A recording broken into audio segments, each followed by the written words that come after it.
का आपस में बहुत ज़्यादा लगाव है और संस्कृति से पर्यटन को बढ़ावा देने का बहुत ही बड़ा उसमें महत्वपूर्ण योगदान रहा है संस्कृति का। भारत में भगवान बुद्ध के से जुड़े हुए बहुत सारे पर्यटक स्थल हैं जहां हमारे स्वदेशी और विदेशी पर्यटक काफ़ी मात्रा में आते हैं और इन सारे जगह का इंफ्रास्ट्रक्चर और इनका प्रचार प्रसार अगर और अच्छा हो देश विदेश में, तो मैं उम्मीद करता हूं कि हमारे इन सारे जगह पे और भी ज़्यादा से ज़्यादा पर्यटक स्वदेशी और विदेशी आएंगे। इस पे हम ज़्यादा जोर दे रहे हैं। इस ABTO की तरफ से आज का वेबिनार क्रॉस बॉर्डर टूरिज्म पे रखा गया है। और सर, जैसा कि आपको विदित होगा कि पर्यटन मैं तो यही आशा करता हूं कि आज के वेबिनार का प्रारंभ होने से पहले मैं आपसे आग्रह करूंगा कि आप हमें अनुमति दें, प्रदान करें कि इस वेबिनार का शुभारंभ करें और आप अपने आशीष वचन से हमें और हमारे जितने प्रतिनिधि हैं यहाँ पर उनके सभी को आपकी वचन सुनने के लिए हम लोग आश्रित हैं और हम आपसे अनुग्रह करेंगे कि आप अपने आशीष वचन से हमें आशीर्वाद दें और हमें मार्गदर्शन करें। धन्यवाद सर। ABTO के सभी सम्मानित पदाधिकारीगण, जो नाम मेरे पास में आया था, कौशलेश जी साहब जिनकी मैं बात सुन रहा था, मैं आपकी विनम्रता के लिए आपका आभारी हूँ। लेकिन मुझे लगता है कि मैं भी अपना सौभाग्य समझता हूँ कि आप सबसे बातचीत करने का मौका मिल रहा है।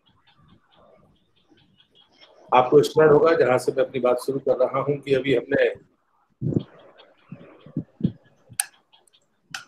धम्म चक्र दिवस को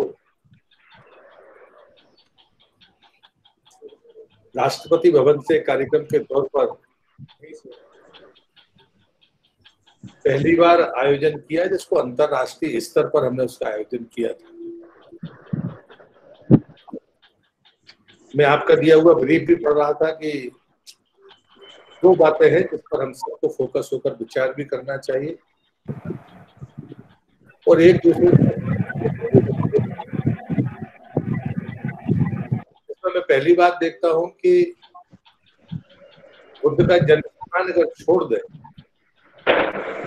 चाहे गया हो, चाहे सारनाथ हो और चाहे श्रावणी, तीन ऐसे स्थान हैं जो भारत की धरती पर है। और ऐसी स्थिति में जो तीर्थ है महत्वपूर्ण है और दुनिया में जो भी बहुत विचार को मानने वाले लोग हैं और विचार ना भी माने तो उनके प्रति जो आस्था और श्रद्धा रखने वाले लोग, उन सबके लिए स्थान महत्वपूर्ण।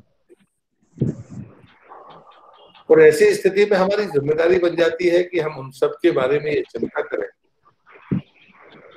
कि उनके आवागमन में आने वाली कठिनाइयां कहीं वो अवरोध। दुनिया में इतनी बड़ी संख्या में बुद्धिज्म को मानने वाले लोग, अगर भारत में हम उसका फुटफॉल देखें और इसलिए मैं पर्यटन मंत्रालय की दृष्टि से एक बात मैं आपको ध्यान में लाना चाहता हूँ कि पिछले वर्ष तक ये थीम थी कि जो चाइनीज टूरिस्ट है उसको हम अट्रैक्ट करें और हमने उससे कोशिश भी की थी कि जो चार हमारे सारनाथ, श्रावस्ती, बोध गया, यहाँ पर हमने चाइनीज भाषा में चाइनीज लगाने की बात की थी।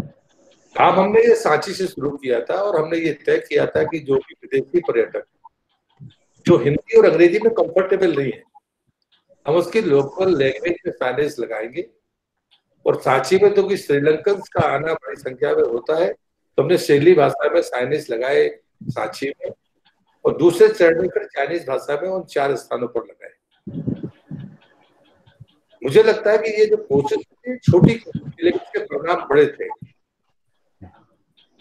अब हम दूसरी चीज जो देखते हैं कि लोग आना चाहते हैं लेकिन आ क्यों नहीं रहे हैं, इसके बारे में जरूर हम सबको मिलकर विचार करना पड़ेगा। मंत्रालय पर काम कर रहा है, लेकिन एक बात की कनेक्टिविटी की जो आदरणीय प्रधानमंत्री जी ने पूरी की है श्रावस्ती में इंटरनेशनल एयरपोर्ट की घोषणा करके, ये बड़ी सफलता है।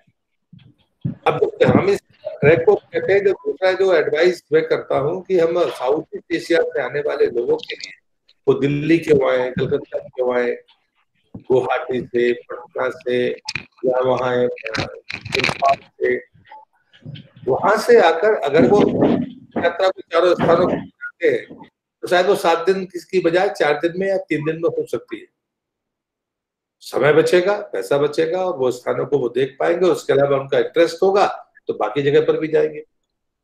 मैं प्रधानमंत्री जी की दूसरी कोशिश की तरफ भी आपका ध्यान आकृष्ट करना चाहता हूँ, क्योंकि जब कभी आपसे कोई संपर्क करता है, चाहे वो आने के लिए करे चाहे रुकने के लिए करे, तो जानकारियों का आदान प्रदान ही इन बातों को और गति देगा। देवरी मोरी उसका एक्सीबिशन 50 के दशक में, 60 के दशक में हुआ है, और उस समय महाराजा बड़ौदा ने वो एक्सीबिशन करवाया था और वो उनके उसी विश्वविद्यालय की प्रॉपर्टी भी है। पर देवनी मोरी को कभी स्थान नहीं मिला। वड़नगर जैसी जगह पर जहां पर डायनेस्टीज लगातार अपना काम करती रही, वहां पर अभी फिर से एक वहां पर अस्थियां मिली हैं, पूरा साधक का वो की अस्थियां मिली है। पर वड़नगर का जो डेस्टिनेशन है वो कनेक्टिविटी और बाकी दृष्टि से हम उसको प्रचारित नहीं कर पाए थे, लेकिन अब प्रधानमंत्री जी के कारण उसको आगे गति मिली है। धम्म चक्र दिवस को कभी अंतरराष्ट्रीय स्तर पर हमने मनाया नहीं, हम बुद्ध पूर्णिमा तक सीमित थे, लेकिन अब आषाढ़ की पूर्णिमा में हम उसको ऐसा कर सकते हैं कि हमने कभी सोचा नहीं। पहली बार हम लोगों ने आईबीसी के साथ मिलकर मंत्रालय ने किया।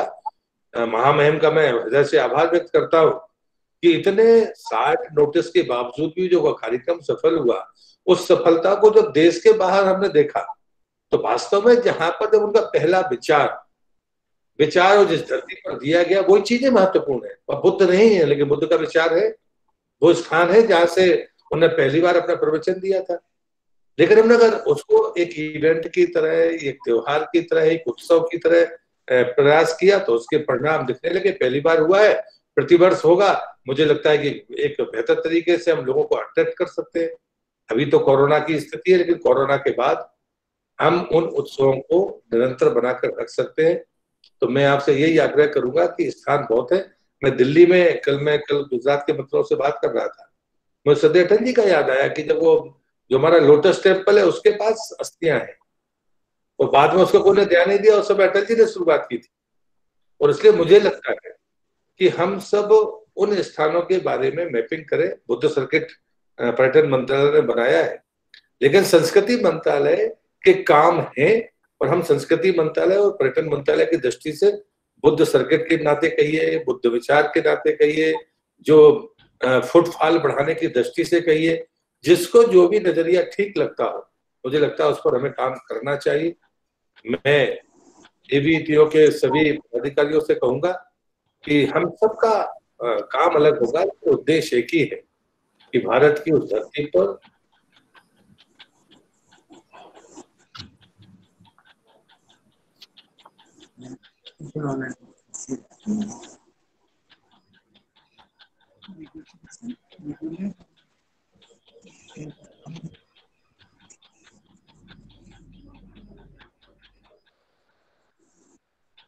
रघुवीर उसको लेकर आए थे। आज हमने उनकी 100 प्रतियां छापने का निर्णय लिया है। 108 खंड है, हमने 5 प्रतियों को फिर से उस प्रिंट आउट कराया है और उसकी 100 वॉल्यूम रखे हुए हैं।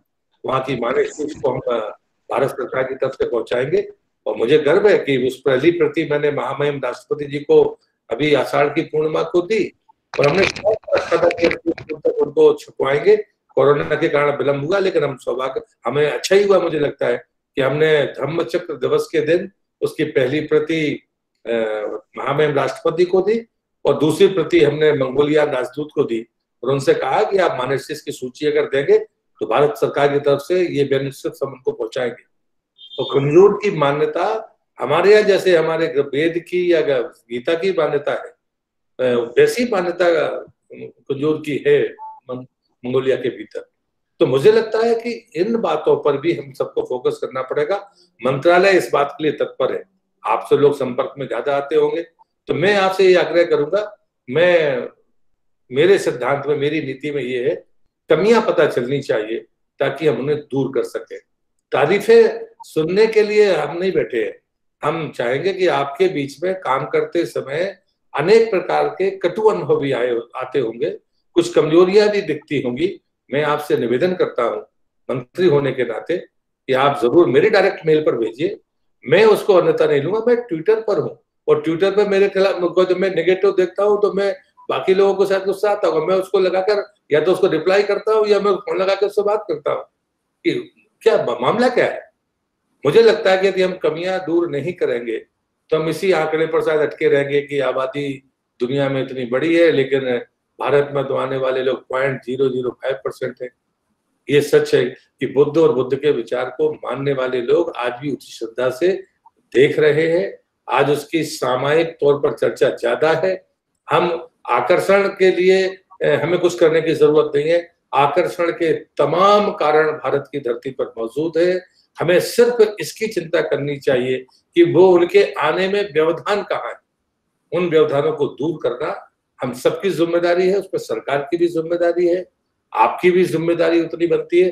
भारत में हम जो लोग मिलजुल कर इन क्षेत्रों में काम करते हैं, चाहे वो संस्कृति का क्षेत्र हो चाहे पर्यटन का क्षेत्र हो, हम सबकी जिम्मेदारी है। एक भी गलती चाहे मेरे एंड से हो चाहे आपके एंड से हो, वो भारत को की प्रतिष्ठा को आंच पहुंचाएगी। कोरोना को मैं वरदान के रूप में तो नहीं कहूंगा, लेकिन अनुकूलता में देखता हूं कोरोना के बीच में कि भारतीय संस्कृति का मान और उसके प्रति विश्वास बढ़ा है, ये मैं पहला कारण देखता हूँ। दूसरा मैं देखता हूँ कि जो प्राचीन चिकित्सा पद्धति है, मैं ले गया था बुद्धिज्म या तिब्बतन कहिए या जो भी कहिए, वो जो चिकित्सा पद्धति है वो प्राचीनतम है, उसमें रोग से लड़ने की क्षमता है, उसके प्रति लोगों का भरोसा और मान बढ़ा है। वेलनेस टूरिज्म वैसे भी भारत सबसे अच्छी जगह थी, लेकिन आज उससे कहीं ज्यादा अवसर हमारे सामने आएंगे जैसे ये सामान्य परिस्थिति बनेगी। और तीसरी और अंतिम बात मैं कहता हूँ, जिस विचार पर हम गर्व करते हैं, जो बुद्धिज्म हो, हमारी सनातन परंपरा का विचार हो, जिसमें हम कहते हैं वसुदेव कुटुंबकम, सारी दुनिया हमारी है, भारत के प्रधानमंत्री ने उसको करके दिखाया। दुनिया का कोई ताकतवर देश किसी दूसरे की मदद नहीं कर सका, लेकिन भारत ने, जबकि हम जरूरतमंद है, आज की तारीख में भी भारत उतना ही जरूरतमंद है। हमारी डेंसिटी ऑफ पॉपुलेशन की तुलना में हमारे जो जितने भी तरीके हैं हमारे स्वास्थ्य के, जो हमारी सुविधाएं हैं वो कमतर हैं, लेकिन हमारे यहाँ जो कहावत थी कि भूखा सामने होगा, 2 रोटी मेरे पास होगी तो एक मैं उसको दूंगा, एक मैं खाऊंगा, ये इसको हमने साबित किया और इस कारण से दुनिया में हमारी सराहना हुई है। हम बुद्ध को सिर्फ बुद्ध के नाम पर या बुद्ध के विचार के नाम पर आत्मप्रस्त करने वाले लोग नहीं है, उन विचारों का पालन करने वाले लोग हैं। इसलिए मुझे नहीं लगता कि हम किसी भी प्रकार से कम है। फर्क यह है कि व्यक्ति की अपनी समस्याएं हैं। मैं देखता हूँ सांची में श्रीलंकन आते हैं, बहुत गरीब होते हैं, और जब मैंने वहां देखा कि उनको ना तो हिंदी आती है ना अंग्रेजी आती है, मैंने सिर्फ सहेली भाषा में साइनेज लगवाए और आपको सुनकर आश्चर्य होगा, उसका खर्चा कुल 20,000 था। और उसके बाद में जो उसके वो आए वहां जयसूर्या आए, उनने पूरे श्रीलंकन जितनी भी मीडिया है उसने उस बात को बड़े सकारात्मक तरीके से लिया। अब वो श्रद्धा बस आने वाले लोग कम पढ़े लिखे भी हो सकते हैं, वो गरीब भी हो सकते हैं, तो मुझे लगता है कि उनकी इन कठिनाइयों का समाधान हम सबको मिलकर करना होगा। तो मेरा विश्वास है कि ये जो आंकड़ा जो ABTO ने दिया है कि आबादी का 0.005% भारत आता है, मुझे लगता है कि ये हमें चैलेंज के रूप में रहना चाहिए। हम अगर एक शून्य भी हटाते हैं तो मुझे लगता है कि ये हम सबकी बड़ी सफलता होगी। इस विमर्श में आपने मुझे आमंत्रित किया, मैं आपका हृदय से आभार मानता हूँ और मैं बहुत धन्यवाद देता हूँ। बहुत सारी स्कीम्स हैं जिनके बारे में मैं यहाँ पर बखान करना नहीं चाहता, लेकिन अगर आप कहेंगे तो मैं आप सबकी मेल ID पर जो बुद्धिज्म के सर्किट की स्कीम्स देश भर की हैं उनको मैं आपके पास भेजने के लिए तैयार हूँ। कोई भी पदाधिकारी मुझे इसका अगर अपेक्षा करेगा तो मुझे मेल करेगा, तो मैं जितने भी आप मेल ID देंगे उन सब पर मैं बुद्ध सर्किट के संबंध में या देश के बुद्धिज्म का जो नॉलेज है उसकी जानकारी आपको भेजने की कोशिश करूंगा। आप सबका बहुत बहुत धन्यवाद। मेरी शुभकामनाएं ये चर्चा सार्थक हो और हम अपने लक्ष्य को प्राप्त करें। बहुत बहुत धन्यवाद, बहुत बहुत धन्यवाद सर। तो धन्यवाद सर। मैं ABTO की तरफ से आपको आश्वासन देता हूं सर कि हम आपके साथ हैं, हमारा सहयोग आपके साथ रहेगा पर्यटन को बढ़ावा देने में और बुद्धिस्ट सर्किट को आगे ले जाने में। हम सब आपके साथ हैं, आपके साथ कंधे से कंधे मिला के हमेशा रहेंगे सर। धन्यवाद। मैं भी आपसे प्रार्थना कर रहा हूं कि संपर्क खाली वेबिनार के नाते नहीं और मैं तैयार हूं, और उसके लिए मेल ID से लेकर आप किसी भी प्लेटफॉर्म का यूज कर सकते हैं। मुझे लगता है संवाद बना रहना चाहिए। धन्यवाद सर, धन्यवाद सर, जरूर रहेगा जी। नमस्ते। So, I now request Shri Bikram Pandey Kaaji, Goodwill Ambassador, Lumbini Development Trust, to thank Honorable Minister of Tourism and Minister of Culture, Government of India, Shri Prahlad Singh Patel, and share his thoughts on the cross-border tourism between India and Nepal. Thank you. Can you hear me, Shraddha? Yes, yes. Yeah. Thank you, Honorable Minister. I would like to extend all our thanks or vote of thanks on behalf of all ABTO members and dignitaries and distinguished personalities present today from all countries, all destinations, and all Buddhist nations. So your speech has been, brilliant, and we are all highly inspired, and we should follow your guidelines and suggestions, and that's the way to success. At the same time, I would like to extend our respectful thanks from all of us from Lumbini and Lumbini Development Trust. It's an entity dedicated for the development of Lumbini, Ramgram, and Kapilvastu and surrounding other related Buddhist heritage sites inside Nepal, in the formerly Sakya Kingdom. So in Lumbini, we are also doing a lot of promotional work, which would help the greater vision or the broader vision of Buddhist circuits tourism, as well as cross-border tourism, which is really going to happen because of the Buddhist circuits tourism, because birthplace is in Nepal and other rest of the places are in India. So as Buddha has told to his disciples before taking Mahaparinirvana, that after his death, people will visit 4 important places of his life. He has clearly said that they will start from Lumbini, the birth. So that's why this also gives the chance of birth of the cross-border tourism or the realistic of Buddhist circuits tourism, which will also bring some, punya in the life of Buddhist people following Buddhist way of life or Buddhist religion, whatever we want to say. So because Buddha has always said 4 places, Honorable Minister, whatever we do in Lumbini and every rupees we spend in Lumbini for the promotion of Buddhist circuit tourism or Buddhist cross-border tourism, we are always promoting 3 other destinations, that is Bodh Gaya, Saranath, and Kushinagar, because Buddha has clearly said to his disciple that after my death, people who follow my way of life or our path with faith and curiosity will visit these 4 places. That is why we always promote these 4 places, which are always helping each other and to bring goodwill and harmony between two of our nation. And this is also going to open up new ways and avenues for the economic activities, economic opportunities, no matter however in a small scale it may be to start with. But this is opening up a new world and new economic opportunities for the people living in the cross-border sector. So right now, we are also working to connect birth and to connect the place of enlightenment as 2 sides of one coin. Ek sikke ka do pehlu. So birth and enlightenment place are being connected as 2 sides of one coin by a new tourism called spiritual sports tourism, that is called marathon running. Sports was born in Greece between 400 to 500 BC, but when it was born as athletic sports.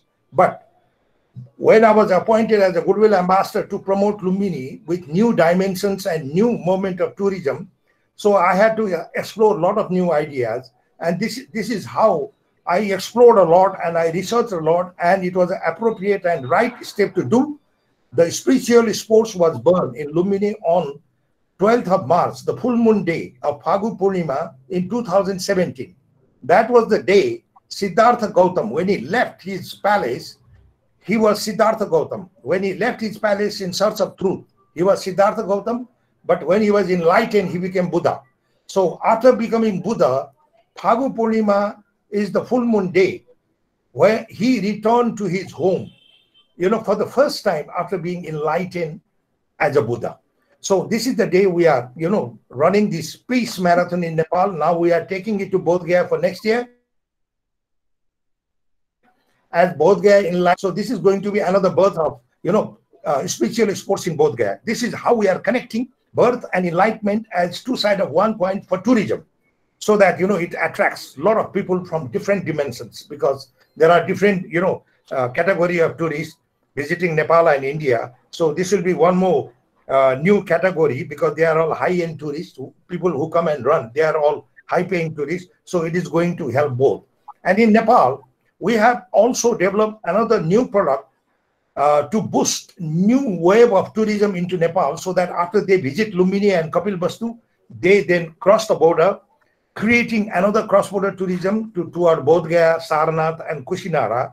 And this new product is called Mother Mayadevi Maternity Route, because when Mother Mayadevi was going to her maternal home for giving the birth of the baby, in the halfway, or not even halfway, in a quarter of the way, at a place called Lumbini, she gave a birth of Siddhartha Gautam. And from there, she returned back to her palace. So this section of the route, we have, branded as Mother Mayadevi Maternity Route. It comes around 37 kilometers, which is going to attract all women of the world, mother, sister, all the ladies, and they will come to Nepal. They will do this maternity route, walk, peace walk, and after that they can embark on a Buddhist circuit cross-border, route toward Bodh Gaya, Sarnath, Kushinara, and they complete their Buddhist yatra. So that way we are going to help Nepal and India, connect in a more goodwill and more economic activities manner. And this way will bring a lot of goodwill and good friendship and family-like relationship. And this is also going to work like Buddha Setu, because it brings some economic money, or we can also call it Sakyamuni Setu, because the best way to connect people between two nations or two regions is by economic activities, because it will never fail. So economics has always helped to cement all diplomatic relation, social relation, marriage relation, and everything. So this is how we are going to have a beautiful. Bikram sir. Thank you, sir. Thank you. Thank you so much, sir. Thank you, sir. So I would now like to introduce Mr. Ravi Bankar, the founder and CEO of Genesis Leisure Consulting. He's been associated with the tourism industry for over 25 years. His expertise lies in strategic planning, project design, and tourism infrastructure development. He has also worked with the World Bank as a consultant for Buddhist sector tourism. I would invite him to give a small presentation on the significance of cross-border tourism. Mr. Ravi Bankar. Thank you, Shraddha, and thank you, everyone. Good afternoon, and thank you for this opportunity. Today, I would like to share some thoughts on the significance of cross-border tourism in Asia. Can I permit to start my conversation on this? Yeah, sure, please.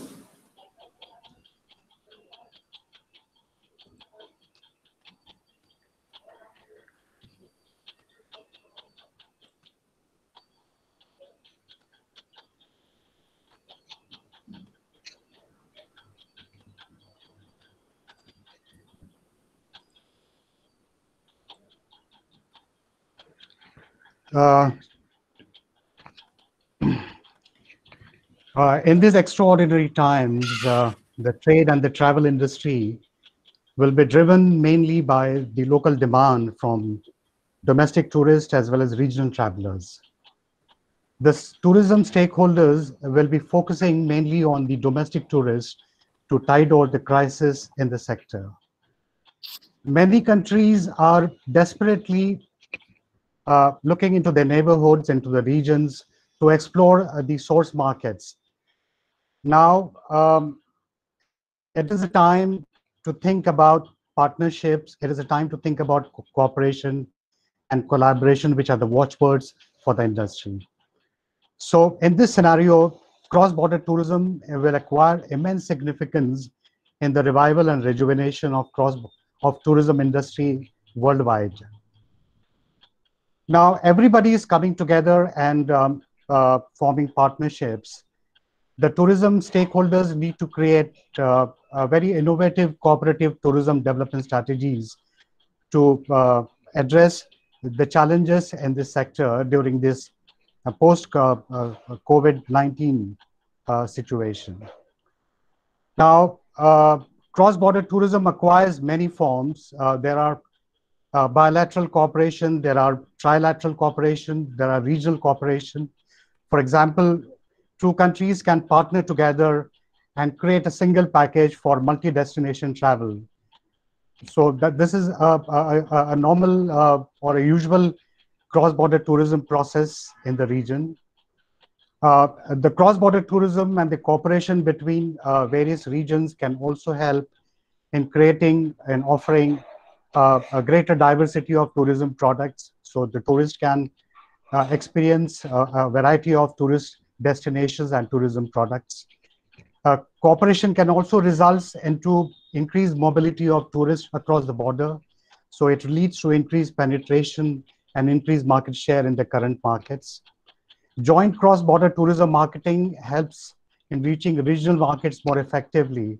Specifically, it brings about the integration of regional products into a unified cross-border brand, which is very essential in developing the competitiveness or the competitive advantage of the regional tourism product. Second, it helps in economies of scale because of the cost optimization, and because the countries, they share the cost and the risk as well.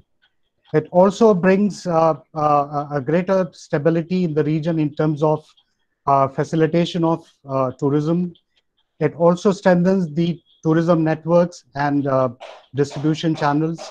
And above all, it also creates suitable conditions to address issues and perceived challenges in the sector.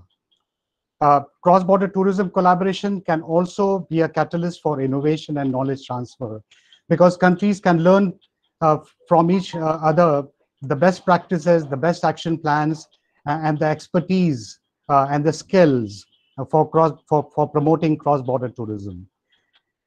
Finally, the cross-border tourism strengthens regional tourism initiatives because the countries band together and facilitate their own tourism sector.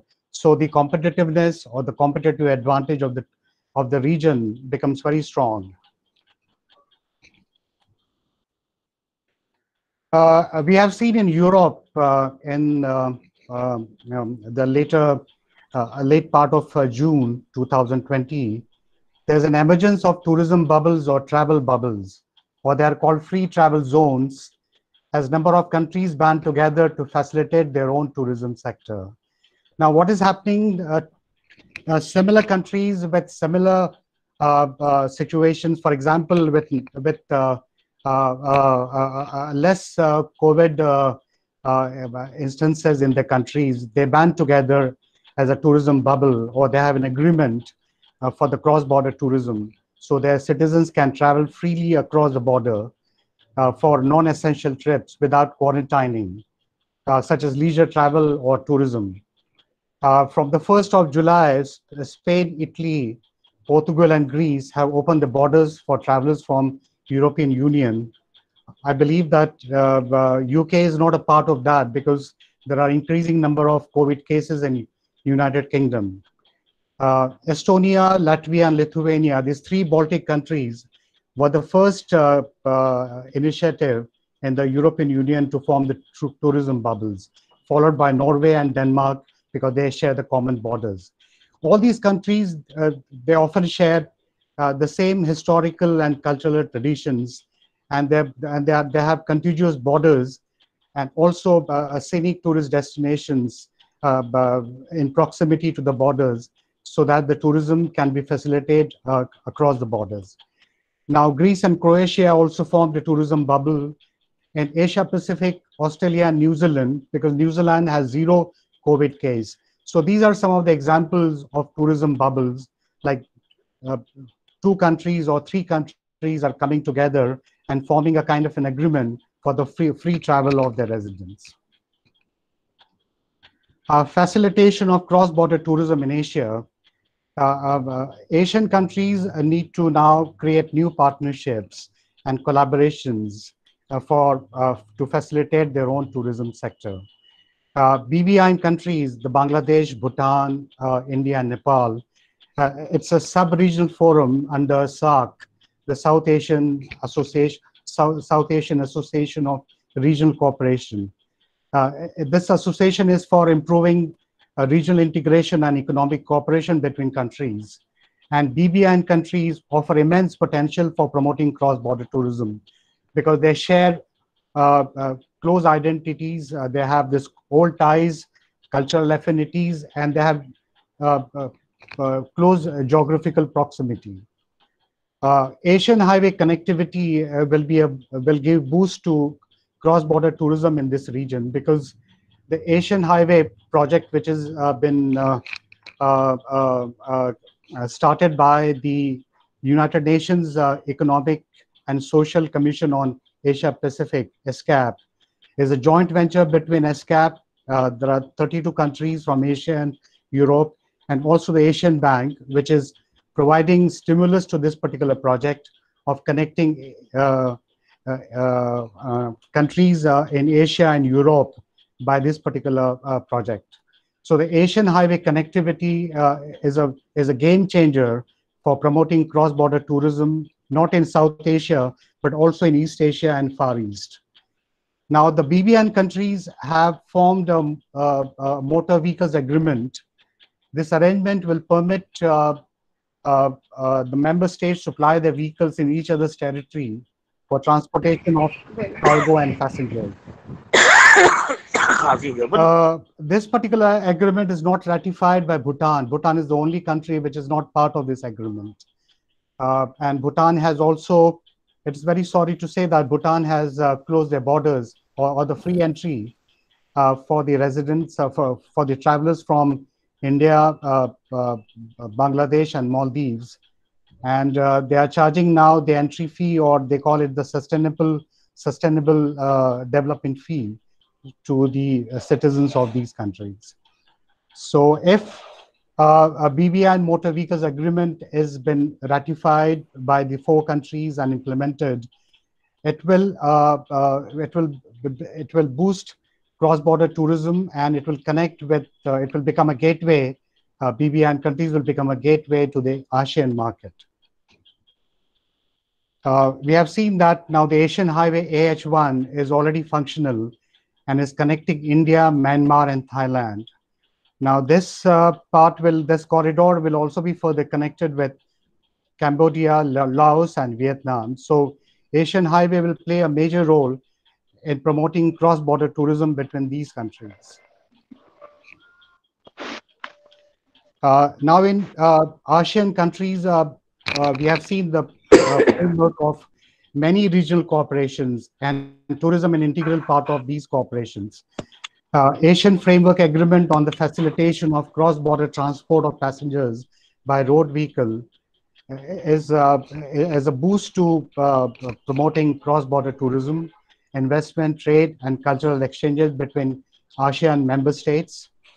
Then we have seen that about 80% of arrivals in Asia Pacific region, they are originating from the same region. So it is an intra-regional tourism which has been promoted in this particular area.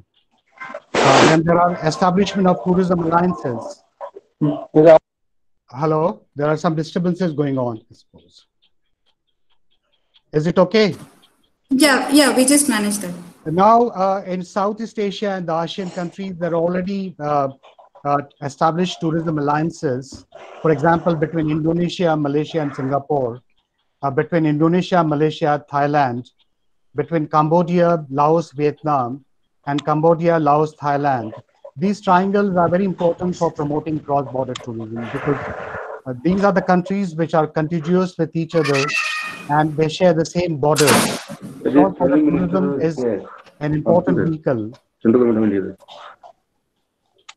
So cross-border tourism is an important vehicle in promoting the tourism industry in this particular region. Then we have this GMS framework, the Greater Mekong Sub-Region Framework, where the ADB is facilitating tourism development in this region, which comprises of China, Laos, PTR, Myanmar, Thailand, Cambodia, and Vietnam. We have seen now there is a increased cross-border tourism between China and Vietnam, and Thailand has become a hub of tourism in the region with improved infrastructure and services. Also, Thailand having collaborations with Malaysia and Indonesia in terms of tourism promotion. This region will see a lot of cross-border tourism activities in near future. We have already talked about that about 80% of the travelers in Asia Pacific region, they originate from the same region. Only 20% they come from Europe and other countries. So,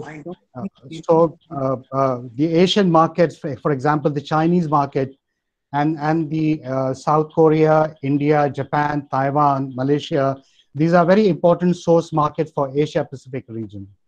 And we have seen the forecast by MasterCard report, which is published in 2017, that by 2021, China will be the biggest or the largest outbound tourism market in the world with almost 100 million or 103 million tourists, followed by South Korea and India. So this is a huge potential for cross-border tourism in the region. Now, what are the key imperatives for facilitating cross-border tourism? We need to establish cross-border cooperation, marketing networks, and professional organization structures. The countries need to develop or create joint tourism promotion councils or the working groups to facilitate cross-border tourism. They need to have similar policies and programs.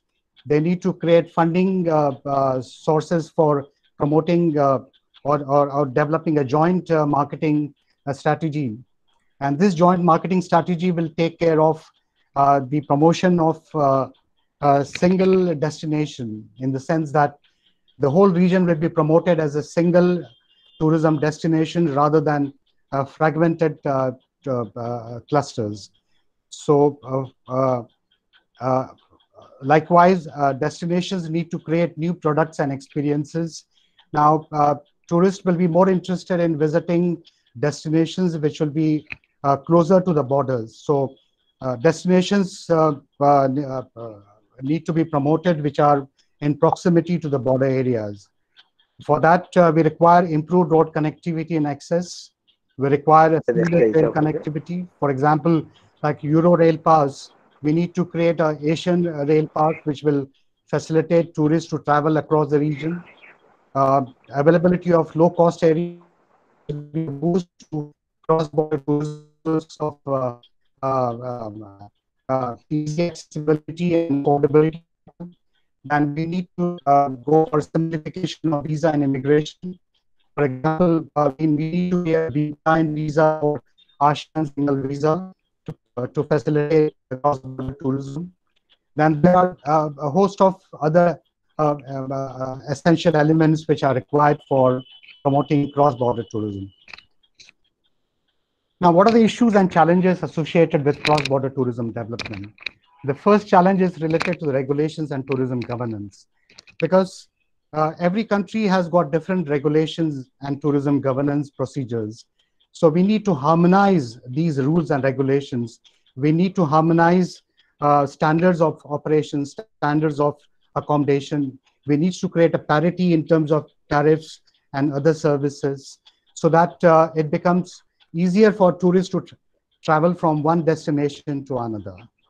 Now, the concept of single tourist destination is yet to be fully developed because there are no regional integration strategies which are very successful in a region, and also there are lack of joint marketing efforts on the part of countries to promote their countries as a single tourist destination in Asia.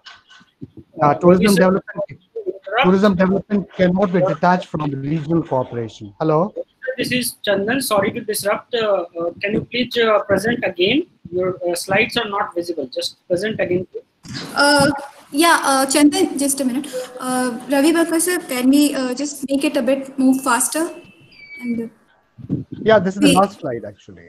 Yeah. You can just quickly go through the last part and we continue the next part. Yeah. It's possible to tell Mr. Ravi sir to send us this presentation to our email. Yeah, I'll be sharing this presentation with all of you. Then tourism should be an integral part of the regional cooperation. It cannot be detached from the regional cooperation. And then there are current political issues between the countries, especially the border issues, which act as a barrier to promoting or facilitating cross-border tourism. Then there are social and cultural or economic differences in language, differences in social attitudes. All these are perceived as a barriers to promoting cross-border tourism. Yeah. Then there are lack of coordination at an institution level, especially the tourism boards, the local governments, and also the tourism promotion companies. So these companies or these tourism authorities need to work together in a harmonious way to promote the tourism in that region. Then we are also seeing that there is no cooperation between the various stakeholders, for example, the tour operators and the travel agents and the transporters. So we need to create actually kind of a harmonious relationship between these actors who are very important to promoting cross-border tourism. And the last is the lack of quality tourism infrastructure and support services, which is essential to promoting cross-border tourism. Thank you. Thank you so much for an excellent presentation. Yeah, thank you so much. I would like to remind all our participants who recently joined us that we had the gracious presence of Honorable Union Minister of State and Minister of Tourism and Minister of Culture, Government of India, Shri Prahlad Singh Patel.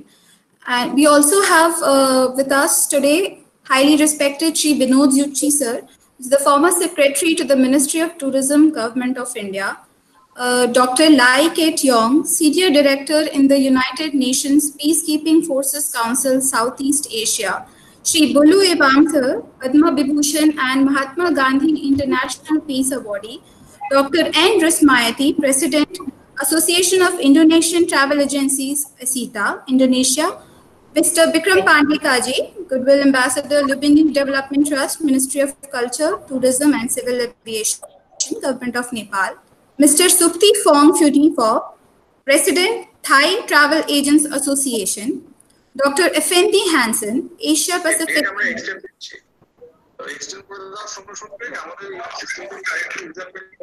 I request the people who are not speaking to just mute themselves so that there is no disturbance in the flow of the webinar. Thank you so much. So I was continuing. Dr. Effendi Hansen, Asia Pacific Head, Afghanistan. Ms. Srijini Rana, President, Hotel Association of Nepal. Mr. Lai Min Dai, Vice Chairman, Ho Chi Minh City Tourism Association, HCMC Vietnam. Mr. Nguyen Nong Hon, President, Union of Myanmar Travel Association, UMTA Myanmar. Mr. King Zhang Wangri, former Cabinet Secretary, Royal Government of Bhutan. Mr. Mohammad Rafiuzzahman, President, Tour Operator Association of Bangladesh, TOAB Bangladesh. Ms. Nguyen Thai Tran, Travel Director, Dai Lam Tourist and Trading Company Limited. Mr. Seo Esip, Director, Nalanda Buddhist College, Indonesia. Muhammad Sarfaraz Alam, Head of ABTO in Russia. Mr. Wilhelm, Immediate Past President, Travel Agents Association, Sri Lanka. Mr. Shiv Kumar, Vice President, ABTO, Cambodia, and the entire team of ABTO. So we are really happy and we welcome all of you. Now moving on, I now I now open the platform for discussion on the topic. Because of time constraint, we humbly request all the speakers to restrict their speech to 3 minutes. So I would now like to ask a question to Mr. Vinod Zutshi, sir. Sir, what are the key steps and initiatives that should be taken by ASEAN countries in promoting cross-border tourism with the neighboring countries?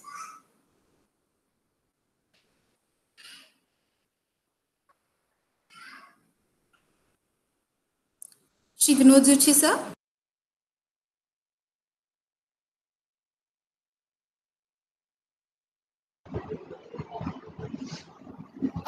Yeah, good afternoon, everyone. Thank you, Shraddha. Well, and on behalf of ABTO as Chief Patron, it's my duty to welcome all our esteemed guest speakers today.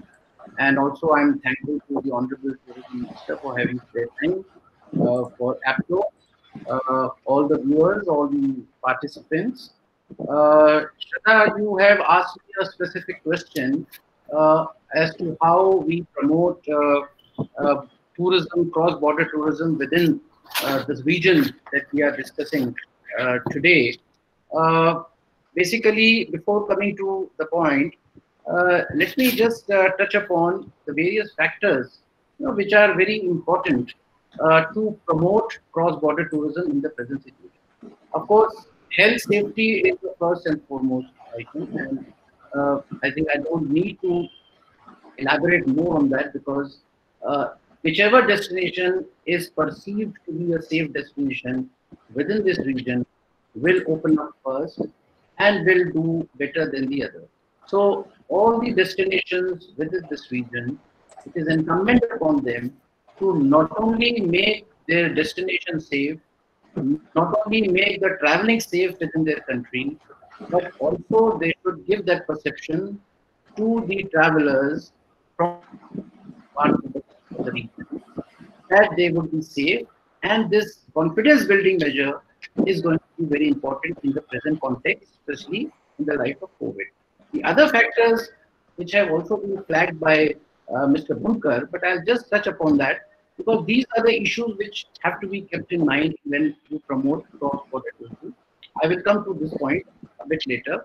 So, social factors, wherever there is a social climate, welcoming people, the cross-border tourism will flourish more. Cultural, if there is a commonality, if there are similarities, like India and many other countries in the region, they have similarities, and that is why we are talking of cross-border tourism today. Economic factors, the taxation policies, the economic landscape, the ease of business, then the politics, policies and regulations of the government, how the political systems, whether they are similar or different, even if they are different, how are the political relationship between the countries, the laws and regulations, the complementariness instead of competitiveness, and of course, tourism-friendly policies. Similarly, in terms of governance, most important is how easy is the access, how good is the coordination, especially at the borders, how is the ease of travel, how is the ease of business, how is the connectivity and infrastructure between the two countries. These are the governing factors. So basically, what I'm trying to say is that there has to be an optimal ecosystem, covering all these aspects which I have just now flagged for a successful cross-border tourism. Now, coming to how India has fared, how this region has fared in the last few years, I would like to give some statistics in order to put my points across. As far as India is concerned, I would like to mention straight away that India and these SAARC and Southeast Asian countries, they are so much dependent on each other that if you take the India's foreign tourist arrivals annual, almost 40% of the travelers, they come from these neighboring countries. If I were to give figures, I would have given detailed figures, but the fact remains that Bangladesh, Bhutan, Nepal, Sri Lanka, Indonesia, Malaysia, Myanmar, Philippines, Thailand, Vietnam, Singapore, and some more countries of Southeast Asia, they all constitute almost 39 to 40% of the total, which means almost 4 million out of 10.5 million which India has recorded in the year 2018 has come from these 14 countries. Out of 136 countries which are generally compared, the economies having travel and tourism, you can imagine how much we are dependent on each other and how much India gets. Now, there is hell of a scope. In case if you include West Asia also into it, it will add another 4 to 5%, because all said and done, India is by road connected to the West Asia also, and also with the Central Asia. It's a different matter that geographical terrain is not so good. In terms of mode of travel, if you see, I've picked out some statistics from the India tourism figures, and I have found that almost out of the SAARC countries, 58% of the people, they come by road. Now, this is a very happy situation. And of course, air is about 36%. Now, the reason is because Bangladesh, 68% in the year 2018, people percentage have come from road. Then rail also 14.8%, and air is just about 17%. Now, this is something which is a good happening. It may not happen with all the countries because all of them are not connected. But as Mr. Bulkar has rightly mentioned, the moment the Asian highway comes into operation, that will be a biggest game changer. Now, I would also like to mention that the figure of Nepal tourists coming to India is just about 5.3%. Bhutan to India by road is 8.9%. Now, these figures, they ultimately project as to what should be the future strategies. India and Nepal, India and Bhutan have to work a strategy as to how we can increase the movement by road instead of going by air, because air always has some limitation. Now, the region which we are talking about, we also have to tap the possibility of taking the seaway, the sea cruises. Now, we are all surrounded by oceans and seas. So there is, except for, of course, Nepal and Bhutan and some other places, but then Bangladesh and the entire Southeast Asia, Sri Lanka, we're all connected. So there is a lot of scope for India and these regional countries to promote road journeys where road journeys are not happening. Once the infrastructure comes, it will happen, and it should happen. And also the sea route has to be developed more and more. The third figure I would like to show is what is the purpose of tourism. So again, I have picked up some figures from the SAARC countries, and I've realized that leisure and recreation takes about 75% share. Business is about 7.5%, and medical is 13%. Now, these figures show one very important, conclusion, that medical tourism in India is one very big attraction, and it can further flourish because India is one of the top 10 medical tourism destinations in the world. Similarly, in Southeast Asia, we have business and profession to the extent of 14%, leisure is 69%, and diaspora is 14%. That means the business and profession in Southeast Asia and India, there are a lot of chances for the growth of cross-border tourism. Now, coming to Shraddha's point, that how we improve the cross-border tourism in this region. So I'll come point-wise. First of all, of course, as I had mentioned, health safety. All the countries have to ensure, the travel trade has to ensure, whatever health safety measures have to be taken for their own domestic tourists. More than that, you have to convince the countries. Visa restrictions, whatever happens in terms of new visa policies, how different countries behave in terms of relaxing or giving me visa or making more stringent, that's a different matter. But once there is a movement, then in that case, health safety will be the biggest criteria for building confidence among travelers to travel out of the country and go in. In India, we have opened many places. That confidence is being built by the government, by the people, by the industry. It will take time. For international traveling, it may take some more time, but depends upon.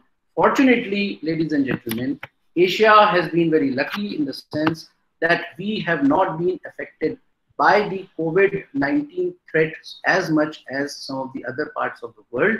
And therefore, Asia and this part, the region, stands a very good chance of doing much better in terms of growth compared to other parts in the light of the COVID problem. Other than health safety, the ease of access, how free the movement is. Mr. Bulkar talked about European Union free travel zones. The more free travel zones, the better would be the cost. And India and the regional countries, they do need to open up their economies, to open up their borders much more than what it is now. I mean, there is a lot of scope. It will come as and when we have more and more, better relations, free trade movement. Similarly, free trade, free movement of people will also start gradually once we have confidence in each other. More than that, the infrastructure has to be in place. Even today, when you have this on the border of India and Nepal, one keeps on getting information and complains that there is lack of coordination between the two countries, and people keep stranded there for hours together. Now, this kind of thing, they can be inhibitors for cross-border tourism, especially when it comes to road. So, ease of access, free movement, European Union is one example. I don't want to go into the details. Road travel in the light of COVID also is something which is going to be the first starter, in the sense, most safe way of traveling in the movement. And fortunately, the border tourism, will you start with the road. So that way, and as I mentioned, Asian highways, once it starts, it will be a big game changer. The third aspect is that the MOUs with countries. I mean, I can cite many such MOUs which have been signed during my period as Secretary Tourism in Government of India.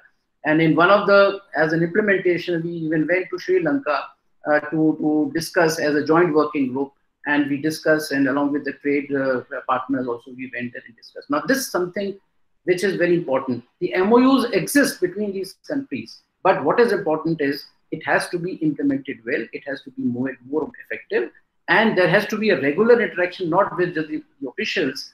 There should be an interaction at the travel trade level of both countries as well. The fourthly, the thing is ease of travel, seamless. As I mentioned, local administration, whether it is by road, whether it is by air, or whether it is by rail, these has to be streamlined and these has to be made very seamless.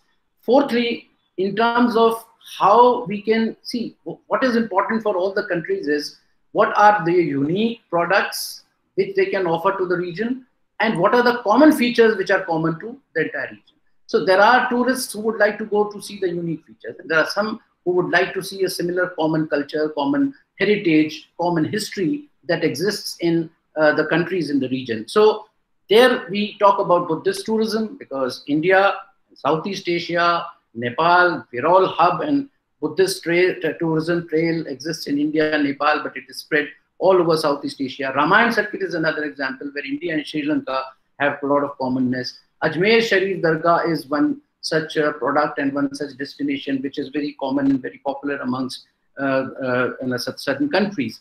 Cultural tourism, as I said, the history, the heritage, the society, the art and culture, the cuisines, these are also all common things which India and the region countries, they have in common. Spiritual, yoga, wellness, all countries. And of course, the last thing is, which is common, is that we all have a tropical kind of climate.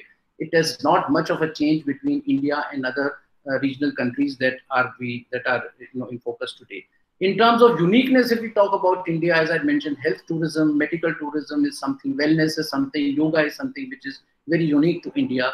The nature, eco, wildlife tourism is also a big USP for India. Similarly, golf tourism, which is emerging, adventure tourism, and of course, MICE tourism. These are areas where India can further promote and people can. And let's not forget, as Mr. Bunkar had also mentioned, India, in fact, ranks after China as the biggest outbound tourism country. And it sends almost 25 to 26 million people, 2.5 times more than the inbound. So India is being considered as a source country for many countries. So I would say that the border countries, the region that we are discussing, all the countries should try to take Indian tourists into their places. And obviously, when Indians go there, the reciprocation would also follow, and both of them will have inflow and outflow.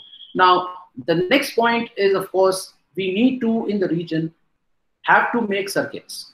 As I mentioned, one can be Buddhist circuit, and we attract not just people within the region, we attract people from outside the region also. Ramayana circuit. I would also pitch for Ashoka circuit, because Ashoka and his history is so much common among these the countries of this region. Then we have World Heritage Sites in India and all this region. Let us all put a sector, a kind of circuit for World Heritage Sites which are in this part of the world. And then, of course, medical and Ayush and wellness. This can also be a circuit, because I have seen that for Ayurveda and traditional medicines, the entire region has been traditionally having different kinds of medicines, unique treatments. not just India, but other countries as well. So we can also form a hub. Now, when I speak about hub, my last point is that India and these countries, we should not be just act for intra-movement. We should also attract the people from the rest of the world. And there are many areas for which, as I had mentioned, the circuits, as I mentioned, certain unique features about the whole region. That is something which I think we have to work on, and we can invite people and attract the people from the world. And like the ABTO's call for Visit Asia, I think is one of those promotional campaigns which will help India and the regional countries to attract people from other parts of the world. So in all, Shraddha, I would like to conclude by my point by saying that India has always been in favor of promoting cross-border tourism and e-visa liberalization, free movement with neighboring countries, bilateral relations with all the countries, and signing MOUs to improve bilateral cooperation in the tourism sector. Then the policy of Act East from Look East policy is taking us towards ASEAN countries. The SAARC is already there, as you know. SAARC has two platforms: Minister of Tourism platform and Secretary Tourism platform. In fact, I had the opportunity to chair the Secretary Tourism Conference of all the SAARC countries. Similarly, there was a meeting of the ministers also of SAARC. So these platforms are available. Similarly, with India and ASEAN, there is an Indo-ASEAN summit which is annually held, and India and ASEAN countries, they interact with each other in a session. I had an occasion to attend this in Manila some years ago. So these are platforms which are available by which we can further improve our bilateral relations as far as tourism is concerned. And in fact, the infrastructure development which will happen in future, the new initiatives like Train to Bangladesh, Kartarpur Corridor, and all these new initiatives which will come between the two countries will further boost cross-border tourism between the countries and among the countries. So friends, my last point is, let us all build the cross-border tourism slowly but steadily, because we have to also care about the health, and we should not compromise with the need for safe and health safety measures out of the because of the COVID pandemic. So these are some of the steps, Shraddha. I thought that I would give a totality of what cross-border tourism means to this part of the world, and how we can intra-region tourism flourish, and the region by creating this part of the world as a regional hub for different tourism activities. I will stop here, Shraddha. Thank you very much. Yeah, thank you so much, Vinod, Zutshi sir. Your thoughts are always very informative and very insightful. Thank you so much.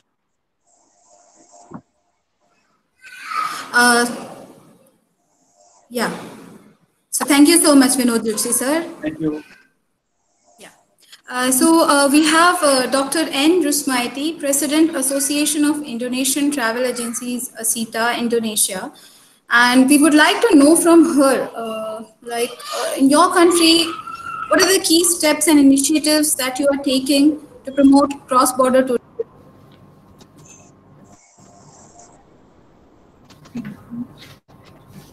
Yes. Hello. Yes, thank you very much. Thank you very much. Thank you for I can join for this meeting. Thank you. I'm very appreciate. Before I begin, I will introduce. I'm from the president of the Association for Indonesia Travel Agency, and then our member 7,000 travel agent across province, 34 province. So it is a huge market, and then we hope we can work together, because last week also I already webinar with the channel for the travel from India, whatever. So it is, I'm glad to be here. And then for cross border, I'm very right now. I'm already in listen. It's very interesting. From you can mention from from China, Thailand right now, and then also for cross border. But I hope Indonesia with India, Bangladesh especially, will have direct flight for this moment. And then I'm also for the new activity post-crossing border collaboration. I already make MOU for the target for the global airline. So I need for the direct flight, or we thinking seriously because of about the connectivity. Whatever the connectivity is very important, and especially cross border. You know, in Indonesia, right now the population 270 million, and then it is a huge market. And then I hope for the cross border is very interesting, and then we prepare for connecting, especially for package with the competitive price, and then for interesting package.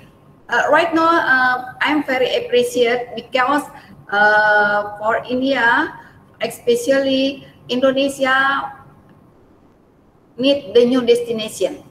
The most important right now, Indonesia need the new destination. So it's mean right now I have also the package for especially India, and then also I need also inbound from India. The point is I want to tell for the cross border for this event, this conversation.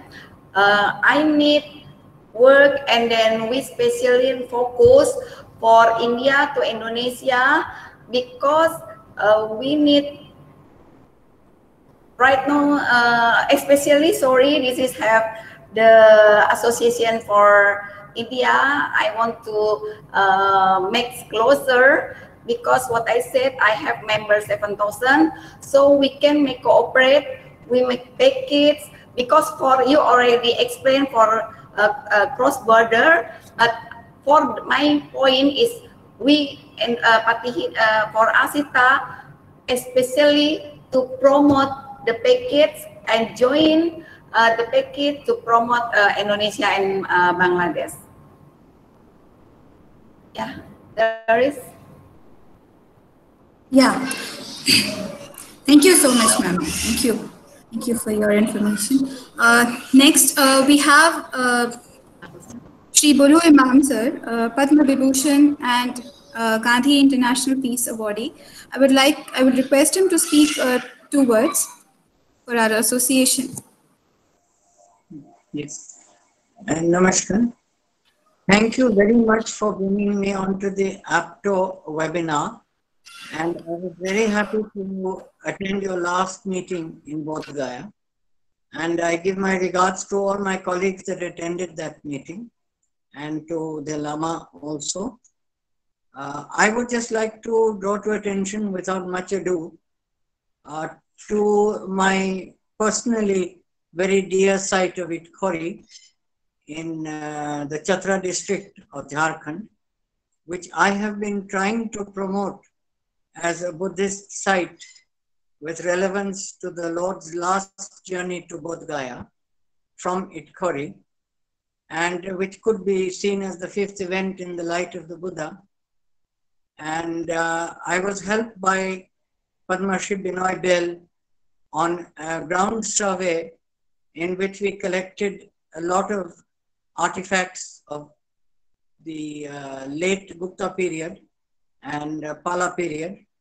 And I might note that the collection in the Itkori Museum of some hundreds of objects was my initial collection, which was then put in the museum.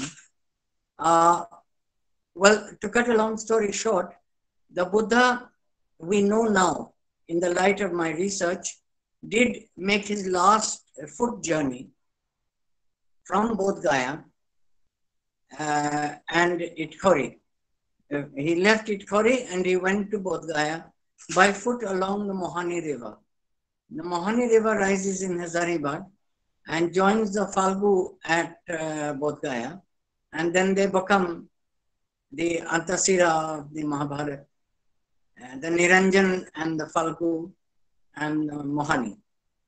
So I saw that there was a possibility here of having a very nice trek from Itkori to Bodh Gaya, and the Department of Tourism under the Chief Ministership of Dr. Raghubar Das did lay out a template, and I'm thankful to the Department of Tourism Jharkhand that looked into my views, and it was taken up at the Mahotsav, and a lot of pamphlets were printed, and the Chief Minister sanctioned a grant of 500 crores to build a stupa, which he said was going to be equivalent to the one in Kusinara at Itkori.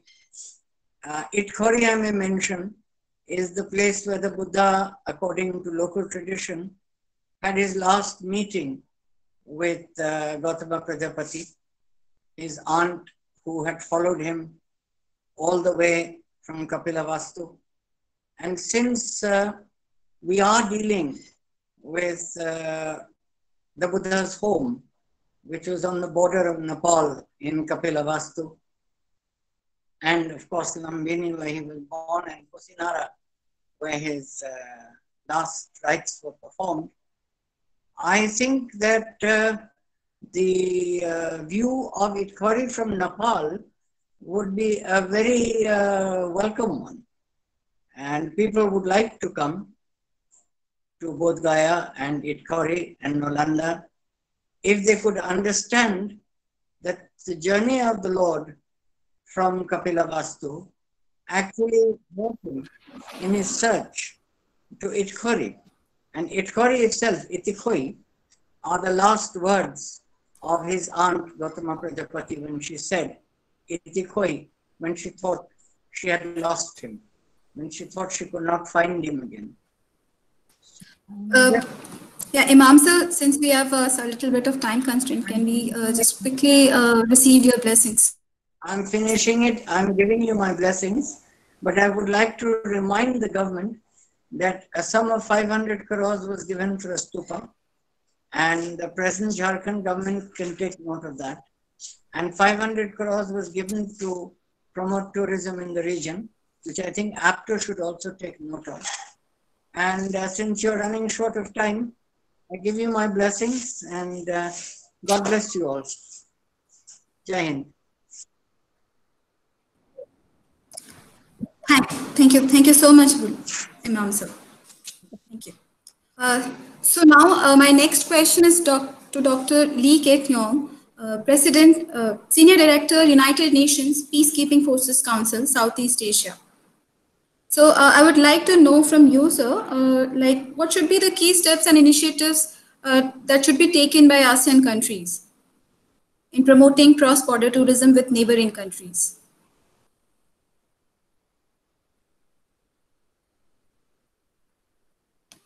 Dr. Lai, are you there?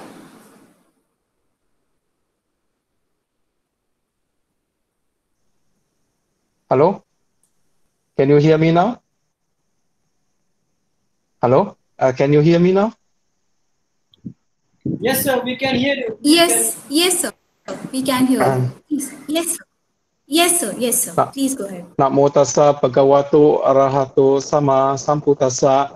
Your Holiness, Your Excellencies, distinguished ABTO panelists, speakers, guests, and participants. A very good evening to everyone. Yeah.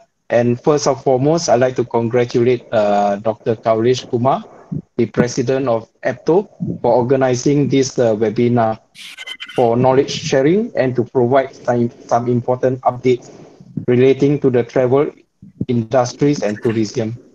Yeah. Now, the global outbreak of the coronavirus pandemic has impacted societies all across the world and causing great hardships, sufferings, and socio-economic issues. COVID-19 has upended global travel and brought the world to a standstill. For the first time in history, close to 80% of the world's population now lives in countries with travel restriction. Airlines, travel companies, and the tourism sector are the most affected businesses. An estimated 25 million aviation jobs and 100 million travel and tourism jobs are at risk. In the UAE, Emirates Airline redundancy plan has terminated more than 9,000 jobs to shrink its workforce by at least 15%. So now let's look at what holds for the travel and tourism industries as a whole post COVID-19. Of course, the world will travel again, but they will travel to a new normal. Yeah. So nowadays we heard a lot about the word a new normal. Now, even if the borders reopen, travelers should have the confidence that flying in a plane is safe and they are able to enter the destination country. New health safety protocols and systems will need to be in place as governments and industry plan for recoveries in the new context and adapt to changing travelers' behavior. The use of digital identity and biometrics technologies could restore trust while also ensuring a seamless journey. However, this tool will only be effective if users feel that their data is protected and privacy, consent, and transparent data governance must be at the heart of the technical solution. There are two significant areas which need to be addressed for the future of travel. Number one is just a minute because I think my phone is running out of battery.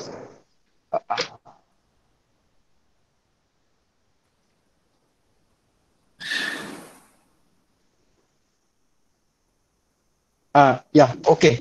Sorry. What I'm saying is that there is two significant key issues that we need to be addressed for the future of travel.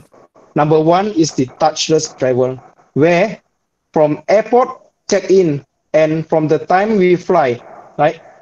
Cleaning, what you call services through check-in, security, and border control represent a significant risk of infection. So automation across the entire sector will be the new normal, and the usage of IT, AI, and application downloaded into smartphones and standalone specialized equipment may be used to accomplish this criteria. And also, the other point is the digital health passports. From now on, health could be embedded in every aspect of travel. According to survey by the IATA, measures such as visible sanitizing, screening, and mask are all increase passengers' feelings of safety while thinking about traveling post-COVID.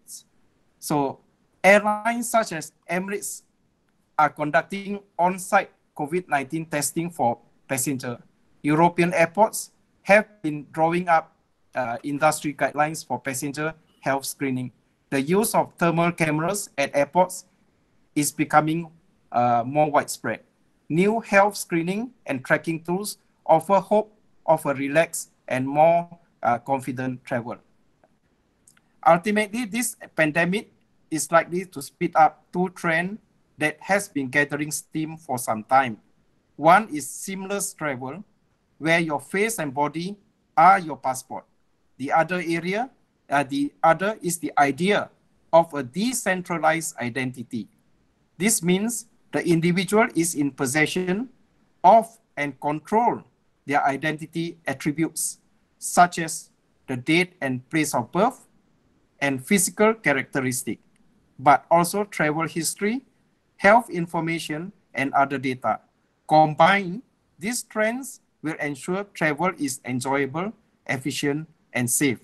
Now, with the blessings of the triple gems and the power of merits, may all humanity be safe, well, and free from harm and sufferings. May the travel and tourism industries recover to its glorious days, serving the needs and benefits of humanity. Suki Hotu. Thank you very much. Thank you so much, Dr. Laikit Yong, sir. So we next move on to our next question. Now my next question is to Mr. Kingzan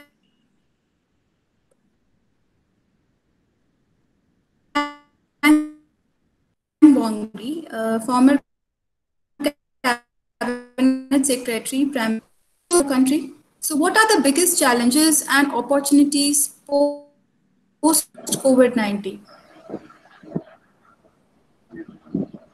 Mr. Kingzan Bongri.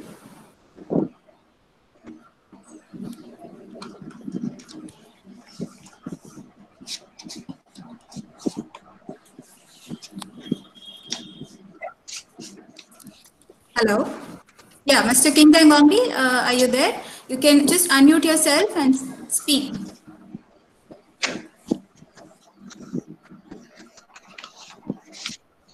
Okay, so we would like to know from Muhammad Rafizuman Rafi your views on the same question.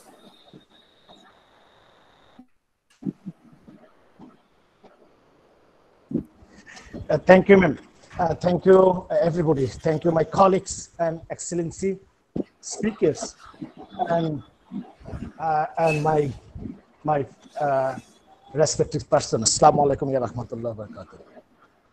At first, I want to say that we have created the common tourism product among our BBIN countries.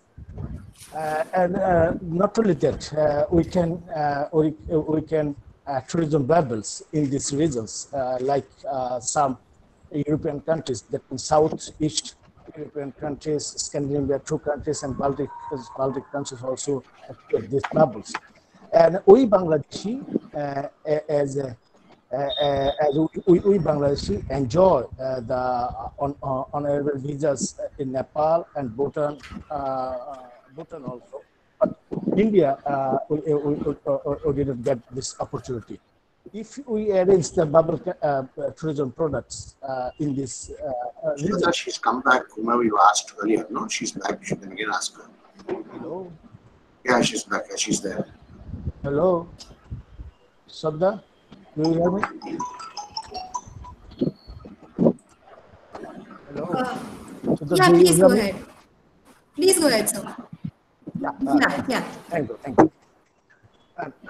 And as a tourist source country, in terms of outbound, we are the main focus in these regions. We are the first arrival in the Indians bound, as well Nepal, Bhutan also. That's why I want to say, if we arrange the common tourist product, tourism product, and exchange our product among the BBN countries, we are benefited because we are same culture, same nature, same tradition also. That's why it's very easy to us to set up this type of product.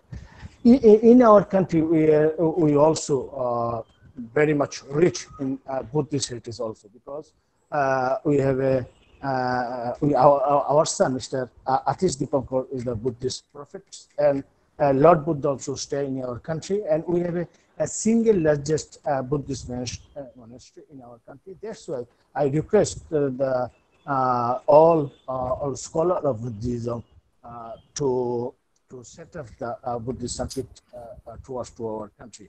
In Nepal, India, and Bangladesh, Bhutan, we created Buddhist circuits as well as other spiritual tourism also. And from our sides, ma'am, you already asked me the COVID-19 situation. Is we ready? Yes, we're ready to receive tourists from our neighbor country. We are very much focusing on the cross-border tourism as well as domestic tourism also. We set up SOP, and we are ready to receive the available tourists among our neighbor country. And we also create cross-border countries tourism like India, Bangladesh, Nepal, Bangladesh, Bhutan, Bangladesh, India, Bangladesh, Myanmar. We are working on that. If possible, to arrange the high officials in the states governments, and it's easy to set up tourism product as a private stakeholder. That's why I request everybody to take care of that policy. And I request the Indian scholar and Indian personality, because today was present, His Excellency Minister Sir, Patel Sir. I request you to talk to your high officials and talk to your policymaker to give the opportunity to our country on a level visa or electronic visa. It's easy to travel between India and Bangladesh countries. Thank you very much. Welcome to our country. Thank you. Thank you, ma'am.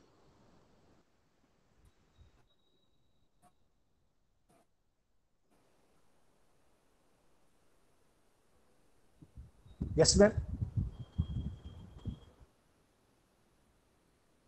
Hello. Hello. Hello.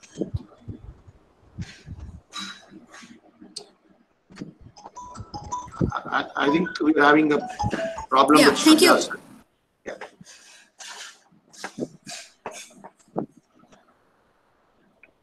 Hello. Hello. Yeah.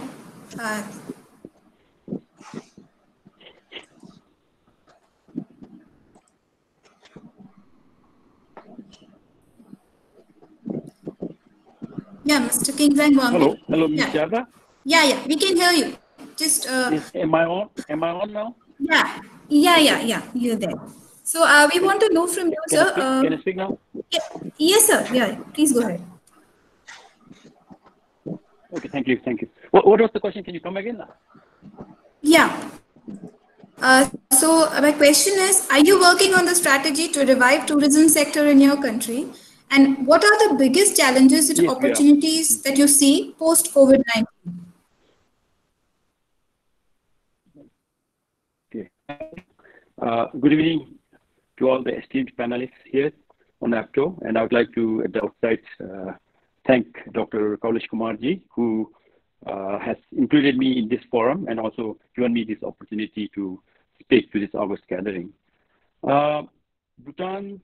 Bhutan tourism is the second biggest earner next to hydropower.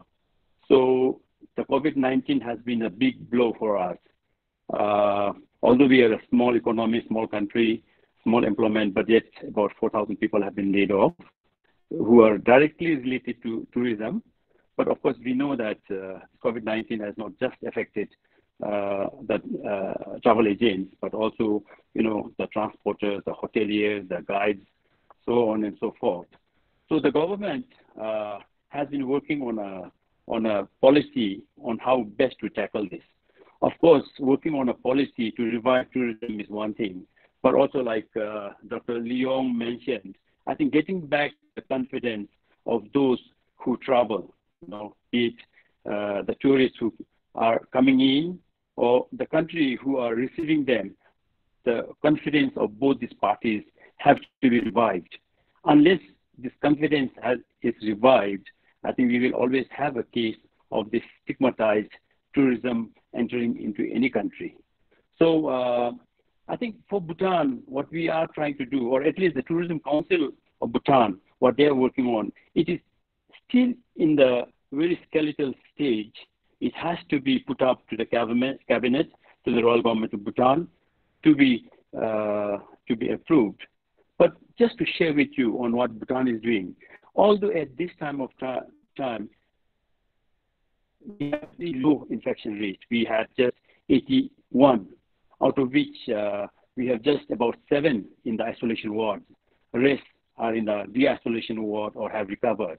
So unofficially, we are getting a lot of requests wanting to know when Bhutan would reopen to tourism. But as I mentioned, the problem is we have to be confident that the people coming in as tourists are free of COVID-19 and that they do not bring in the virus. So, as it was mentioned by all the, most of the previous esteemed speakers, I think we have to put in a criteria where we make sure that whoever comes in are COVID-19 free, or that the country that they visit are free. So we're proposing basically working on two proposals. One is like traveling with quarantine, to travel with quarantine facilities. Like, for example, we designate certain, we designate the same driver, the same guide, and then they will be moving around with the guests. So, and to very designated areas, so that they do not come in contact with the general public. So the tourists themselves are safe, and the public, the general public, the local public are the same. So when we do that, maybe like there are certain restrictions. Just excuse me, my thing has gone off. So okay, sorry about that. So when the tourists come in, there are certain criteria, certain demands that we will be placing on them. First, like they will have to, anybody coming in will have to bring in COVID-19 negative certificate 72 hours before arrival to Bhutan. Then as soon as they enter from, like if somebody is entering from Bangkok or from Delhi, they'll need to have a rapid test at the check-off air entry points. And then as they land in our instance airport at Paro, then they'll have to go for RT-PCR testing. Then a minimum of 3 nights will have to be imposed on them as quarantine. And then we'll also have to find out that the guests who are coming in are not coming or have not visited at-risk countries for at least the last 14 days.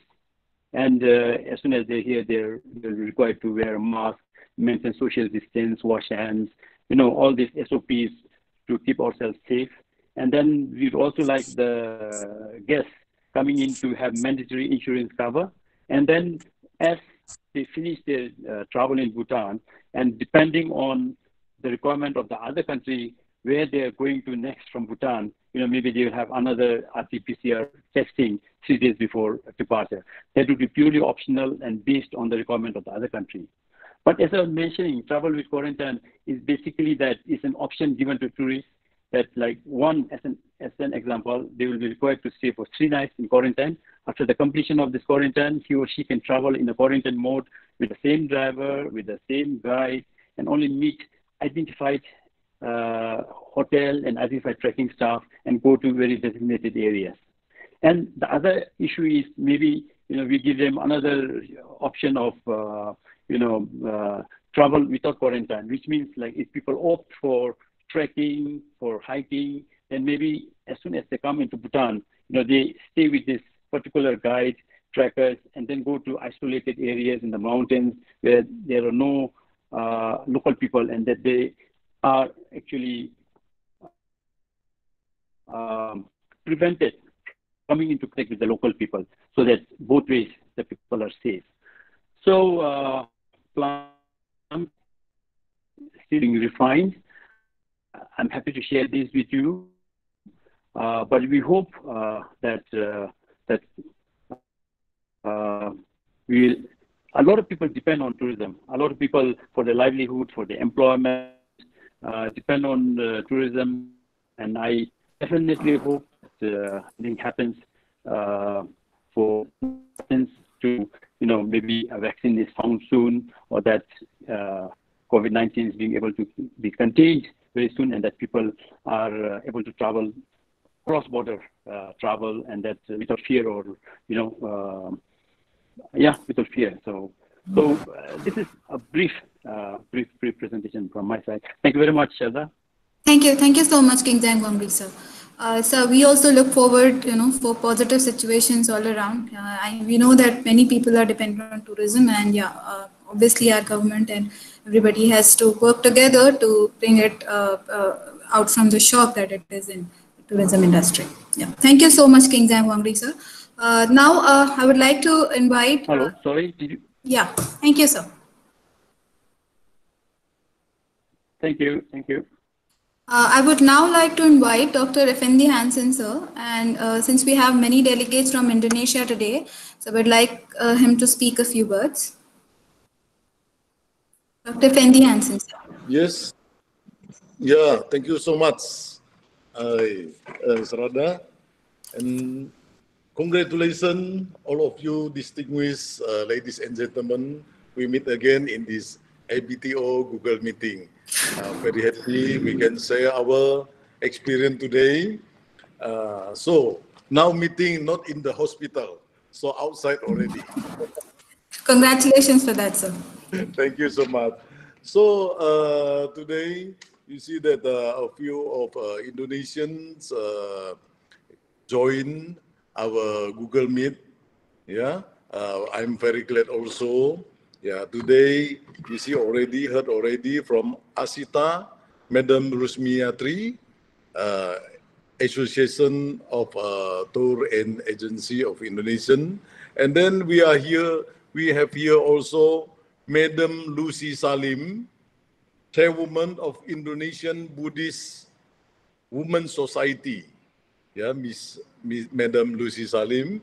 And then here also Professor Idris Gautama, academic expert for Asia Pacific ABTO.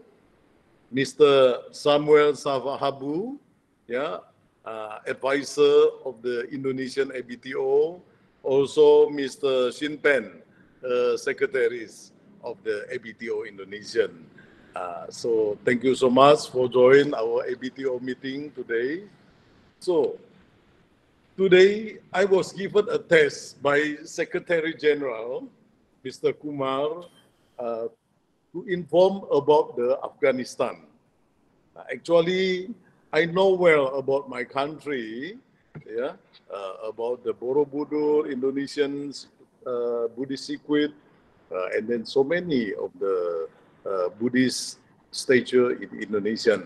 But as the Asia Pacific head, I try also to inform all of us here about the Afghanistan Buddhism. Maybe we do not have a lot of time to heard from the other place. So today I inform a simple Buddhism in Afghanistan. Buddhism in Afghanistan was one of the major religions in the region during pre-Islamic era. The religion was widespread south of Hindus Mountain. Buddhism first arrived in Afghanistan is 305 BC, when the Greek Seleucid Empire met an alliance with the Indian Maurya Empire. The famous Persian Buddhist monastery in Balkh in northern of Afghanistan, known as Nava Vihara, new monastery, functioned as the center of Central Asia Buddhist learning for centuries.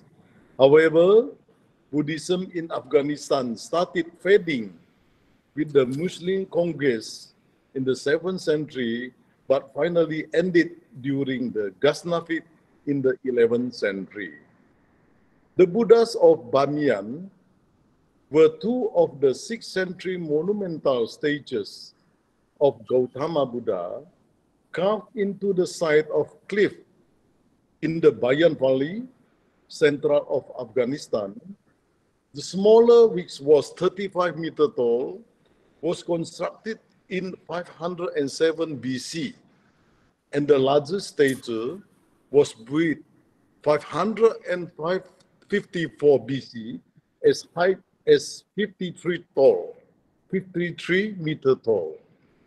This statue represented the classic blended style of Sadhara arts.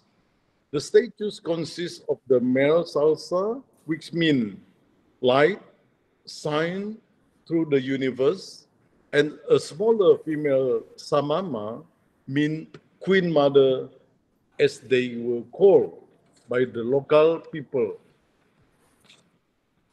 It is a pity that these statues were blown up and destroyed in March 2001 by the Taliban after the Taliban government declared that they were idols.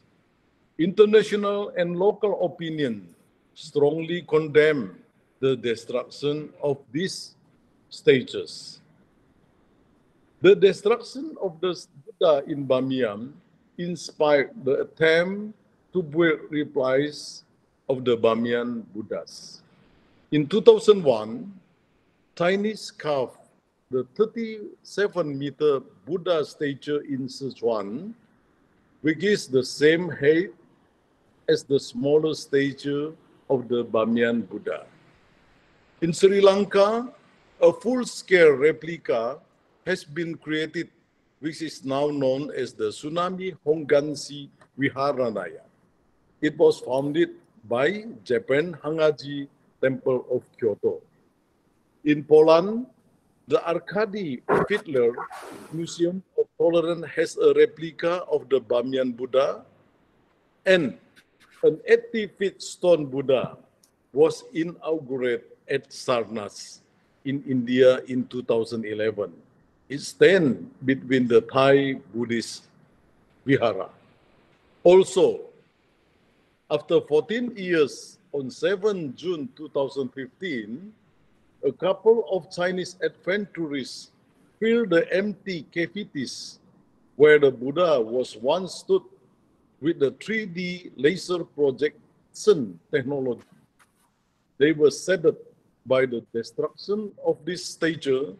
However, with the desire of paying tribute, they requested permission from UNESCO and the Afghan government to do the 122,000 project.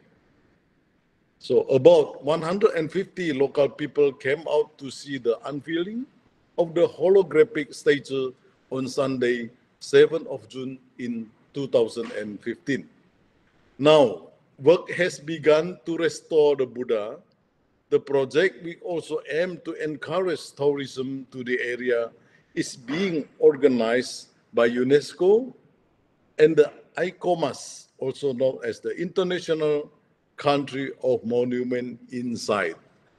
But now the people of Afghanistan, they are suffering from hungry. They are afraid hungry than the pandemic. Now about the pandemic in Afghan, about 15,000 already. Yes, so thank you very much. This is the conclusion about the Buddhism in Afghanistan. Namaste. Namo Buddhaya.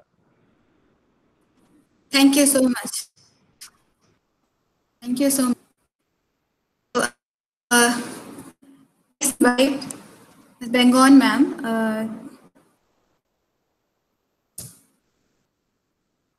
Hello. Yeah. Next, I invite Bengon, ma'am. Asia Pacific Head, Thailand, to speak a few words.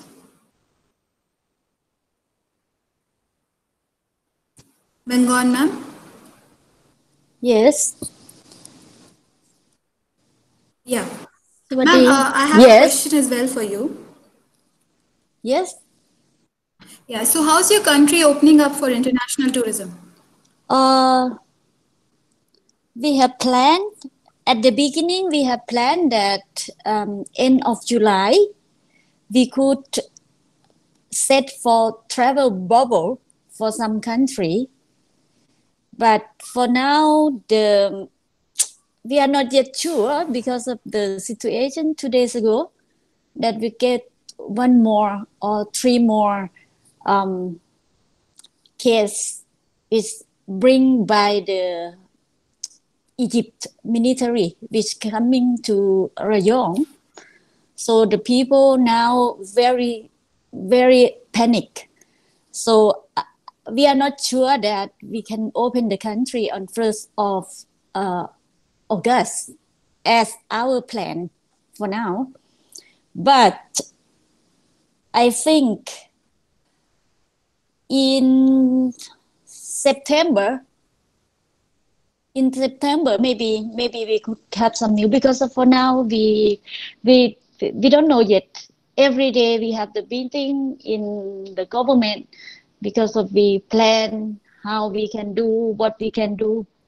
But you know that many countries would like to travel to Thailand because of they trust that our system at taking care of the people who have coronavirus, the strongest checking and very good policy for protect ourselves. Everywhere the people going, they put the mask, and you will get the how can I say the spray of the COVID deton or the to killing the hygienic system is applied everywhere. So the people feel confidence to come to Thailand, but just only Thailand that we are not sure. We don't open yet the border. But even the Russian, they would like to come to Thailand. They even start to selling their ticket to Thailand on August. But we are not. But I think anyway, it could not be on August. But just the government is not confirmed yet. That's all. That's what I have to say. Okay. No, that was very helpful. Yeah. Thank you, ma'am. Now I would like to invite Arjun Shroff ji. He is the Vice President of Tour Operator Association of Philippines. So now my question to you is, how is your country opening up for the international tourism? And what are your plans for flying airlines to international destinations? What are the regulations that you're planning to introduce for cross-border tourism? Like, visa requirements, COVID test, border immigration, transport safety standards, accommodation, and other services. Over to Arjun, sir.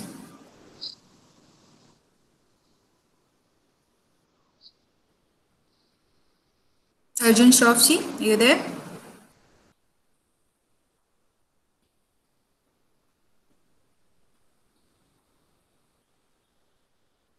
Yeah, can you please unmute and speak?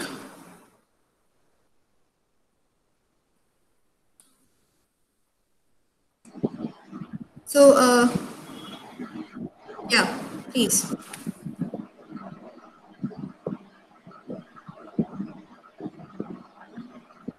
Okay, so the same question I would like to ask Tran Yuen, ma'am.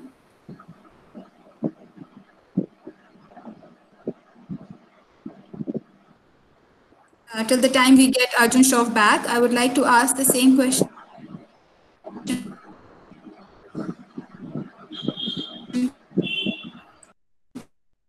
to Tran Yuen, ma'am. Are you there?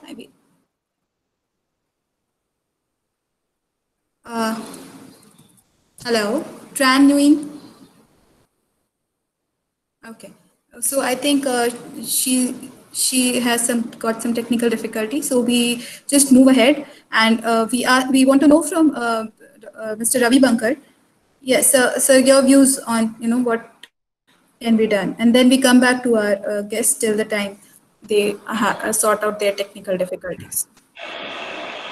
Now, if you look at BBIN countries, so for BBIN countries, India is the biggest source market with almost 2 billion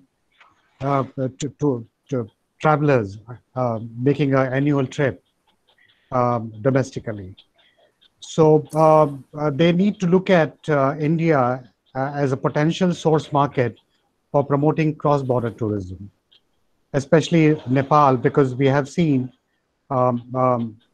especially in the Buddhist sector, there are almost 300,000 international travelers traveling to Lumbini from Indian side through Sonali border.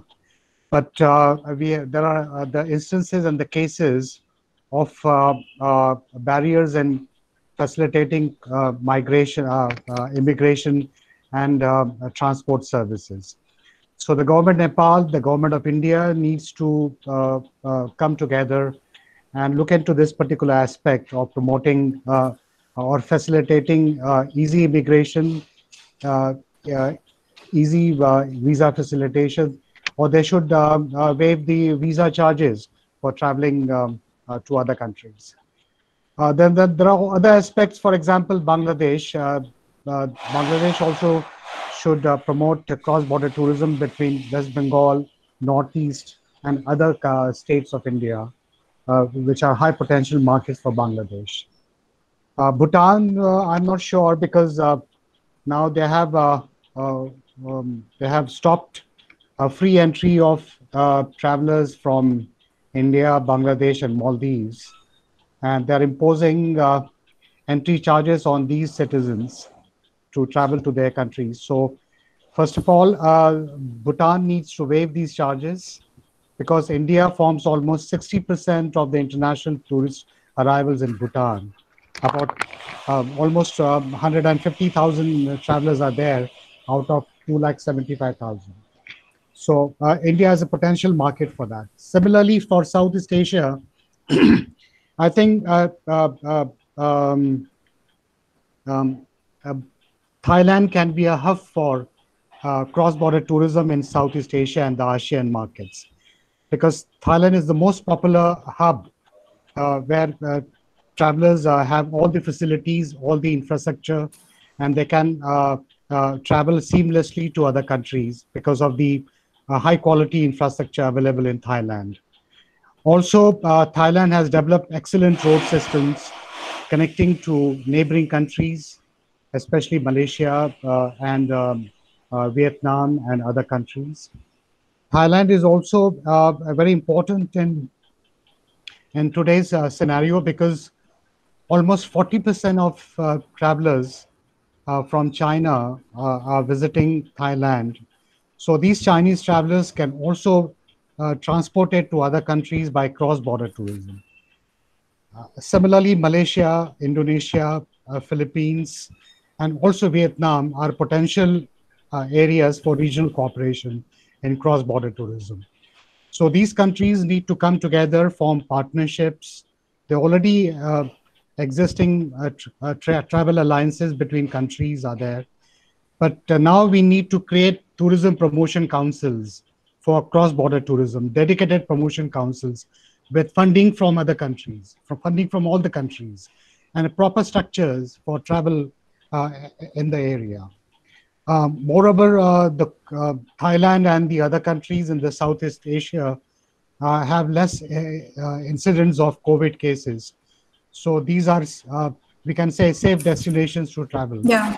And I believe that India will also look into Southeast Asia for traveling through cross-border tourism. Thank you. True. Thank you. Thank you so much, Ravivankar sir. This is now an open platform. Anybody who wishes to speak can just put it in the chat. We'll invite you to chat to talk on the on the question. What are the barriers and perceived challenges for the development of cross-border tourism in your region? So this is the question to all of you. And if Arjun Shroff is back, I would like him to come and speak. Arjun Shroff from Philippines, if he's available, he can speak now on the perceived challenges. Or anybody else who wishes to speak can just put it on the chat. We will invite you to speak. Mr. Arjun Shroff, can you please unmute yourself and speak? I think you are on mute.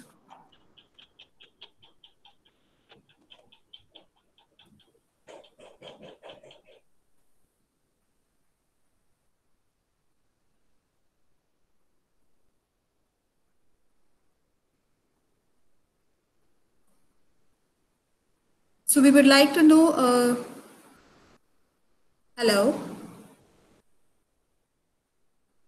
Hello? Yeah, Mr. Shiv Kumar. Hello?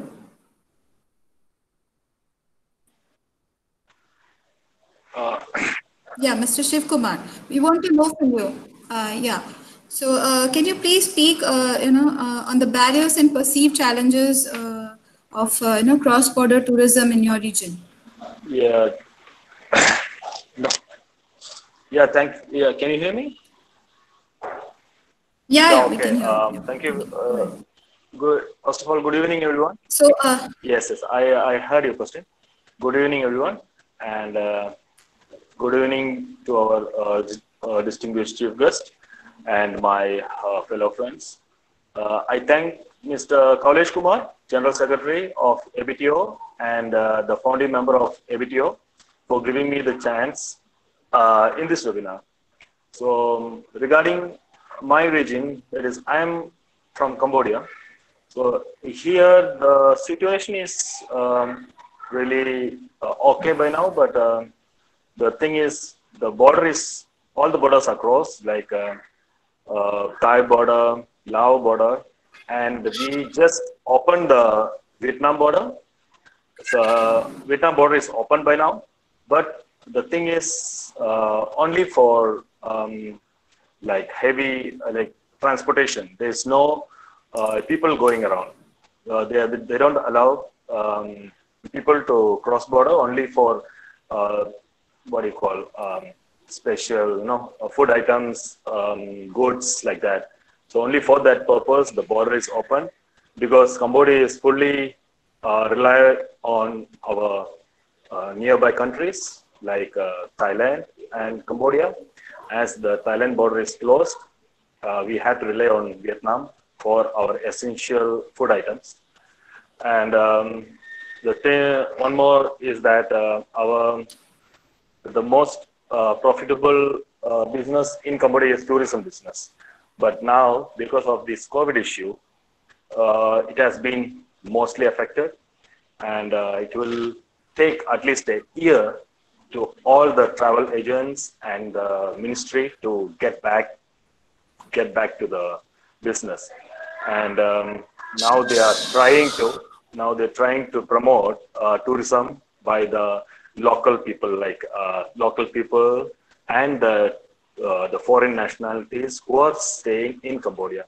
They are opening up the local tourist destinations so that people will come back to normal. I mean, come back to the situation so that they can earn something to tourism, because Cambodia is very much affected because of this COVID issue. So, and now the flights are all cancelled. They have only flights from some destinations. And recently, just 2 days back, there's new case of COVID. The flights coming from Saudi Arabia. Now we have like 26 new cases of COVID-19. So the government, we don't know when the government is going to open the flights, and even every business establishments are closed. But the supermarkets, like it's normal in Cambodia. Like it's not like lockdown like in India, but we are all affected. All the people are affected. Most of the travel agencies have closed down because no business. Because of that, most of the travel agencies are closed down. So we hope this COVID issue will be sorted out. Then maybe next year we will be back in business. So it's good that we all come together to talk about this issue, because it's really good that everyone can share their views, and we can help each other out. Thank you very much. Thank you, President, Mr. JP Shaw. Thank you for giving opportunity. Thank you, Kaulesh ji, for giving me the opportunity. And thank you all the people here who are representing their own sector, their own area, their own region. All stay safe and be healthy, and we will meet again. Thank you very much. We have the director of Nalanda Buddhist College of Indonesia, Mr. Sio Asep, and we would like to know his views on cross-border tourism.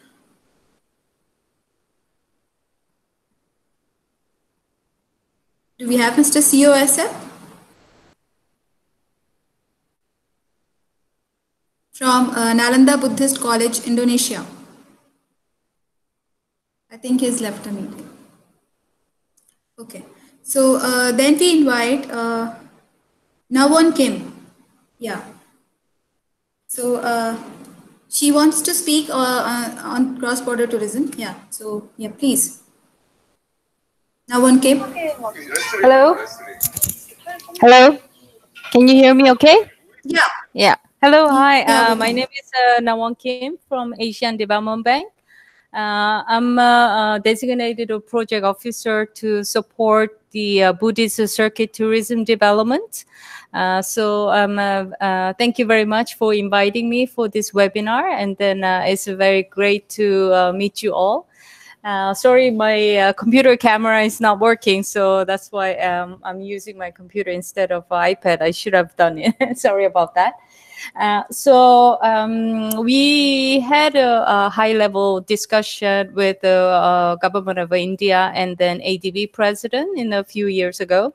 And the government of India requested ADB to support Buddhist circuit tourism development. So currently I'm working with our two experts. The Scott just left. I think he had some other meeting. And also we have Minu here. Minu, are you there also, right? So right now we are working on the scoping to understand what has been done and what are the gaps. So in order to understand and then design the better. So our scope of a project is not only for the business side, but also the infrastructure and then some heritage connection improvement, and also the local, tourism guide or to hospitality. Job creation. We also wants to connect to the local economic development, as well as linking to the Buddhist tourism development. So I think your opinions, and you are on the ground, that you know in and out, and that you also knows the people's demand, and also what is needed for us to support. We presented here in this small survey. So if you can participate in the survey, it will be very much helpful for us to create. I can leave my contact information as well as our expert. If you have a particular concern or any request, or you think that what is important area so that Asian Development Bank can develop the project to support you, please let us know. Thank you very much. And then I'm continue enjoying in your dialogue. Thank you. Over to you, Shraddha.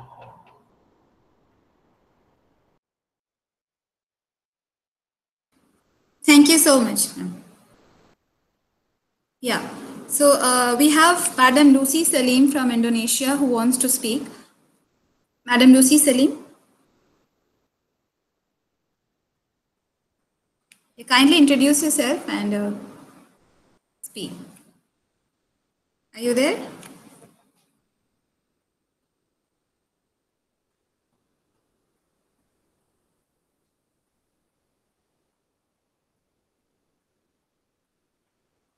Mr. Sio Asep from Nalanda Buddhist College.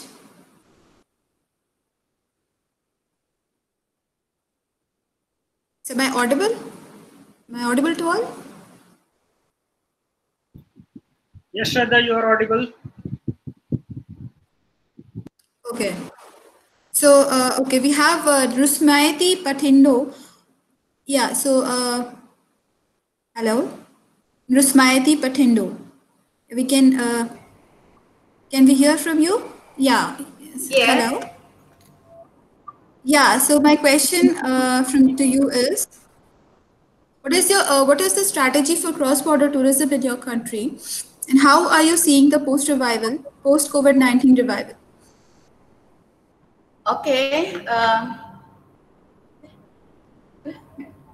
Yeah.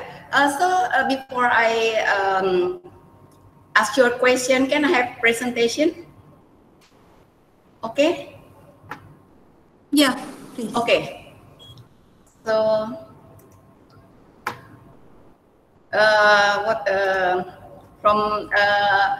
I'm introduced again because some people are just coming. And thank you for invite this webinar. I'm very appreciative for that one.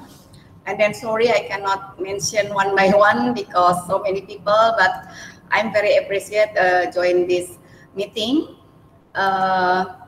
This Asita is our member 7,000.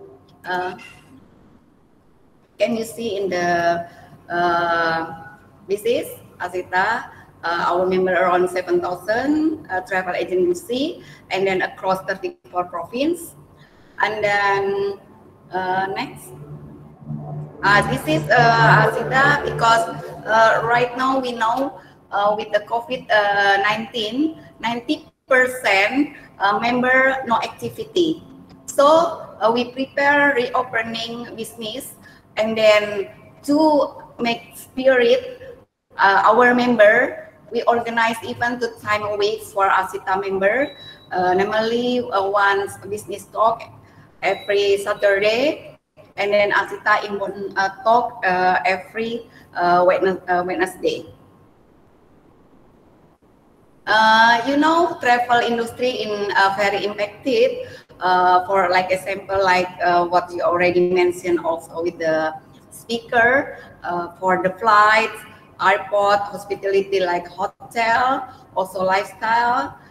It is so that's why we must focus. And then thank you again for this meeting because we want to know solve the problem for this matter. Next. And then this is very interesting because we have a potential loser like a tourism leisure, and then right now also have potential winner, especially e-commerce. But we have because we are here, so after crisis tourism, we hope the tourism to be a winner. Especially we already talked about cross border. Hope we can. Thinking what's the best way for we can get inbound and outbound between Indonesia and India. And then you know, as we know, for the Human Resources and Research and Development Division of Asita has been conducting some research. And these are there. This is the research. Domestic will be for 6 months after government makes official announcement. And then, as we know, we need also outbound for especially from India, 6 months and 1 year following its country official announcement. And then inbound 1 year, depending how fast country can build the trust. The point is, we what I said before, also Indonesia need the new destination. So we right now also focus and then we'll promote especially for India. This is the new normal for, we can mention, maybe everybody knows, the new travel reference. It is we good because we need a short haul destination, not so long haul like Europe, like America. So it is good for our focus to India, between India and Indonesia. And then also because mode of transport, the social distancing on board, so the price will be higher. So we must creative between India and Indonesia how to make the package will be cheaper. And then you know, destination also natural, clean, hygienic, avoid crowded. I know the India also needs for the health tourism, and then very natural. So it is very good. We promote each other for the cross border. And then also travel need, new health protocol imposed by health authority and travel insurance we mentioned. And then this is just province that are ready for new normal, because what I already mentioned, we have 34 provinces in Indonesia, and then population about 270 million. And then this is the one not only in Indonesia, but have some provinces already ready for domestic tourism, like North Sulawesi, South Sumatra, Rio, Jakarta, West Sumatra, Banten, Lampung, Central Java, Southeast Sulawesi. And then, next, because this is the new activity, we also, what I said, we must creative and innovative. So at the end of November, we will hold ASITA Wise Travel Fair. And then after this, what I already mentioned also, because after webinar, it's not only talk, we must direct to action.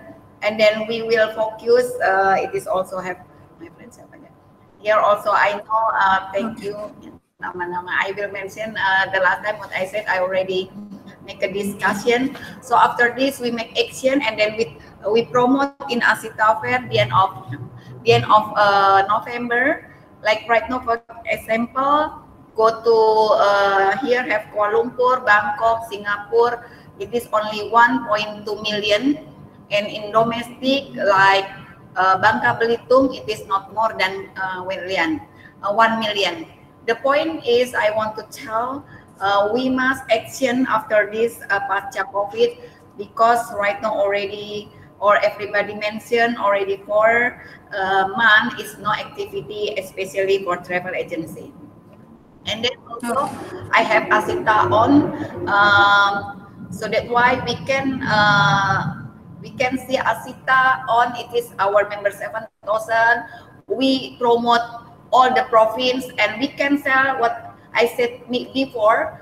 Our ASITA members should market. So potential market, please. It is our opportunity to cooperate between ASITA and also the association in India. It is also next. I think this is. This is the last slide. We also prepare Patihindo, have MOU signing soon, target 31st of July, with a global airline representative company based in United States, with leader is representative airline. We have 70 airline partnership. So we know connectivity is very important to promote our product. So after this, we also focus to arrange for how to cooperate with the airline. That's the point. Hope we can, this is very important meeting. So I hope after meeting we have action and then continue with the small group. So we can have a package for outbound and inbound between Indonesia and India. That's all. Thank you, Padma, for our opportunity, and thank you very much for your time. I very enjoy this meeting. Thank you. Thank you so much, ma'am. So our next and last question is to Ms. Yuki Devi, and she is from Japan, and also the managing director of Hotel Mahamaya in Bodh Gaya. So since she belongs to Japan, we would like to know from her, how can we, what are her views on cross-border tourism, and how can we develop it with the neighboring countries?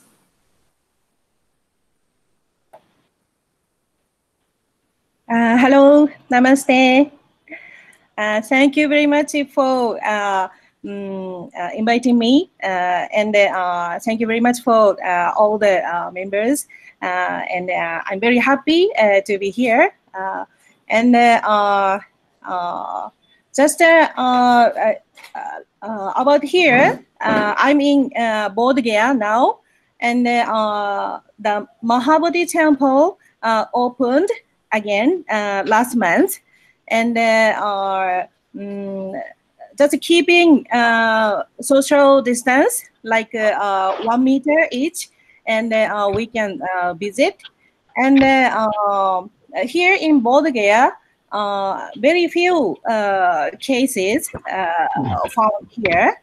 And about the Bihar, a little bit the patients are increasing, but recovering number is also big. And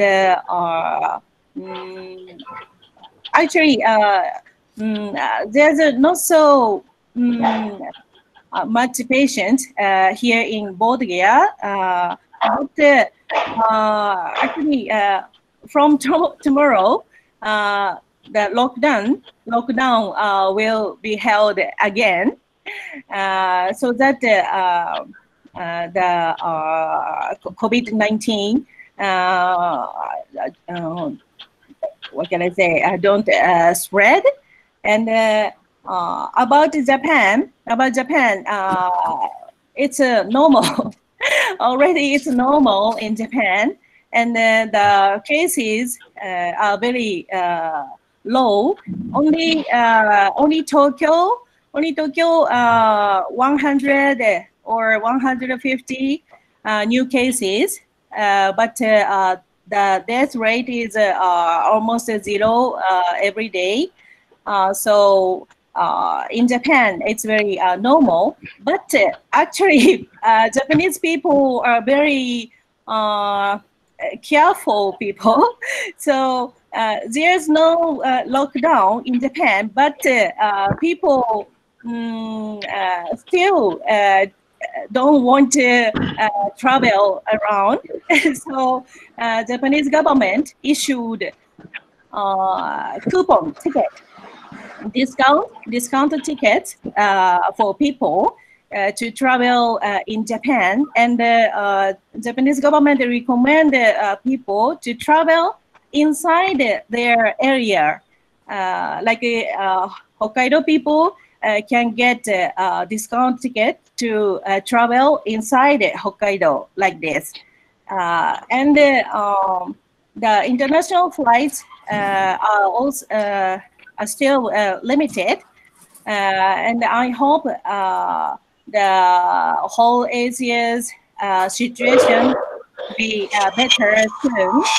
And I hope the situation in India better soon. And just our activity is related to Buddhism, and we are connected with Buddhism. So Buddhism is the mind of peace. It's a symbol of peace. So I hope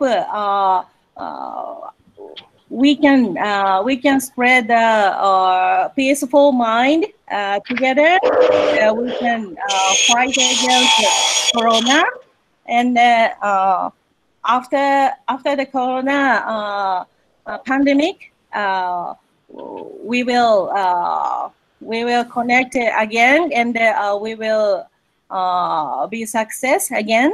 And so that I think our platform, ABTO platform, is very good.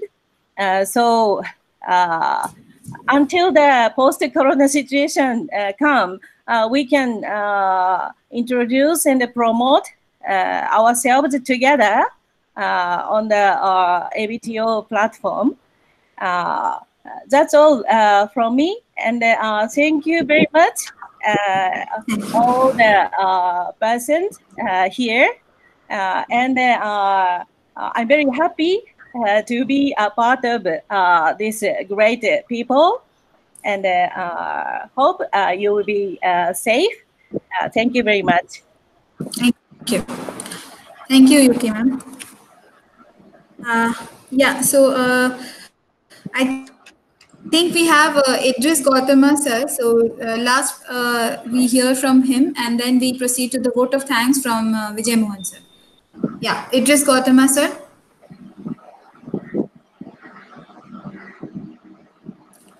Professor Idris Gautama from Indonesia.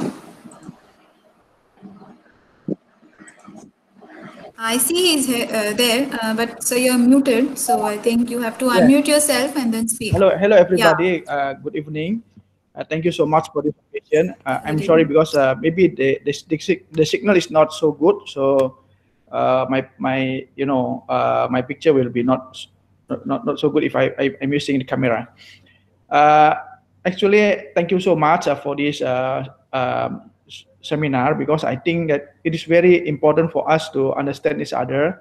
And one more thing also, that for this ABTO, because it bears the name of Buddhism.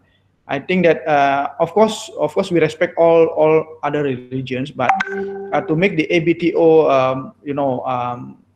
more reliable, because I mean, when somebody visit the sites of Buddhism, then the story of that site and the story of the Buddhism itself should be proper, right? So I think that we also know that, like Indonesia, we have 87% of population which are all Muslim. Of course, we respect the Muslim and other religion also, but like in India also, I think that the most population in India is also they're Hindus, right? But when we are talking about going to the Buddhist sites, then the story of the Buddhist itself should be proper. So I think that when we are joining the ABTO, so the story of the sites should be proper, because sometimes people tend to telling the story based on someone's thinking.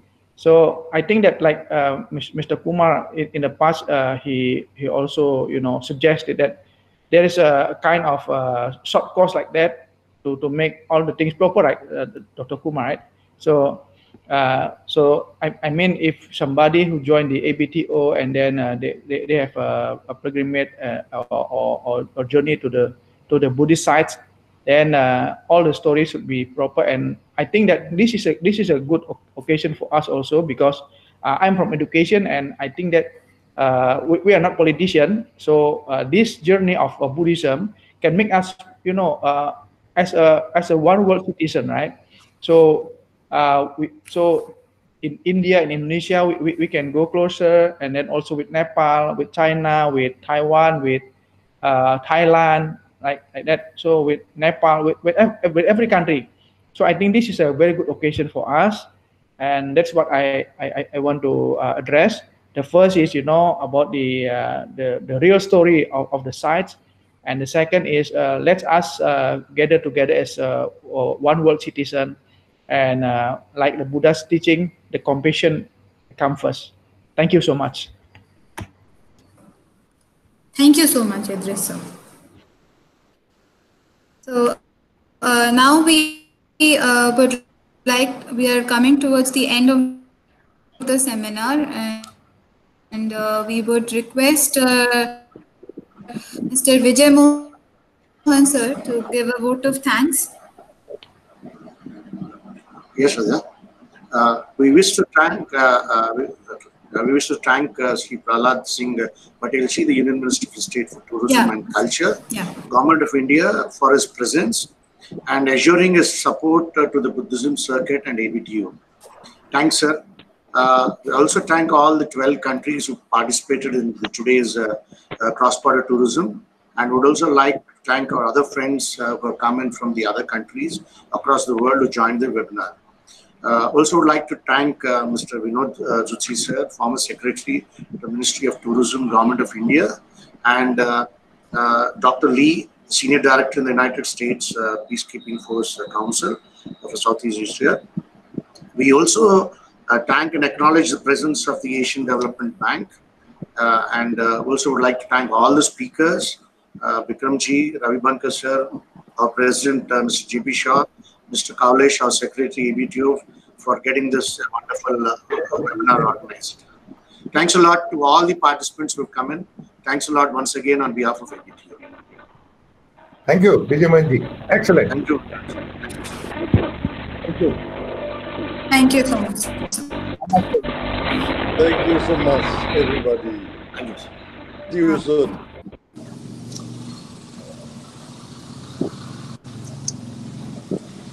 Thank you so much. Yeah, with this we come to the end of the seminar. Thank you everybody for participating and giving Thank you, Shraddha. Well done. Thank you. Thank you, Welcome. Shraddha. Thank you, Dr. Kaulesh. Thank you. Thank you. Mr. Kaulesh, you do not speak a little bit, please. We want to hear Yeah, your Kaulesh. voice. Kaulesh sir, please, we want to hear you. You also don't speak.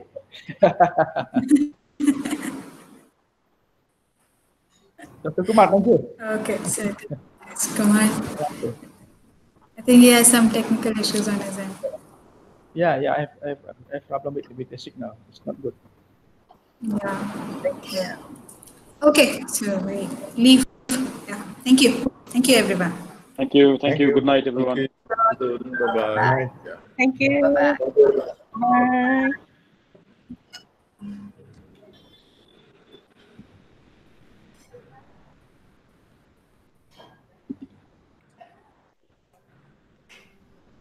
Bye-bye. Thank you. Thank you. Thank you.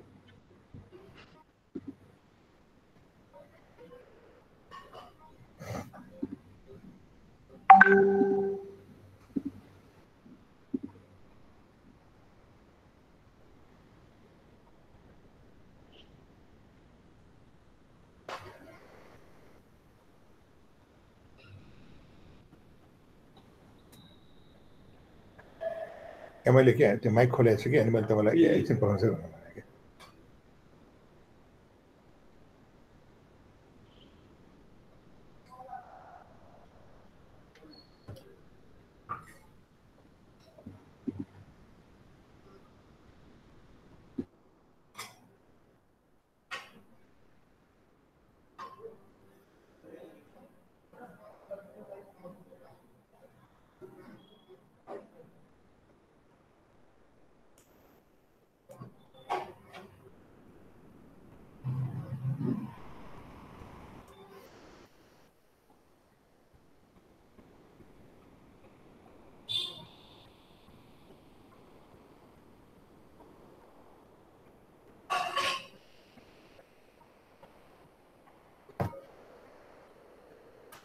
Ya una mancha por no sé, mata por ahí. A ver si lo pone por aquel lado.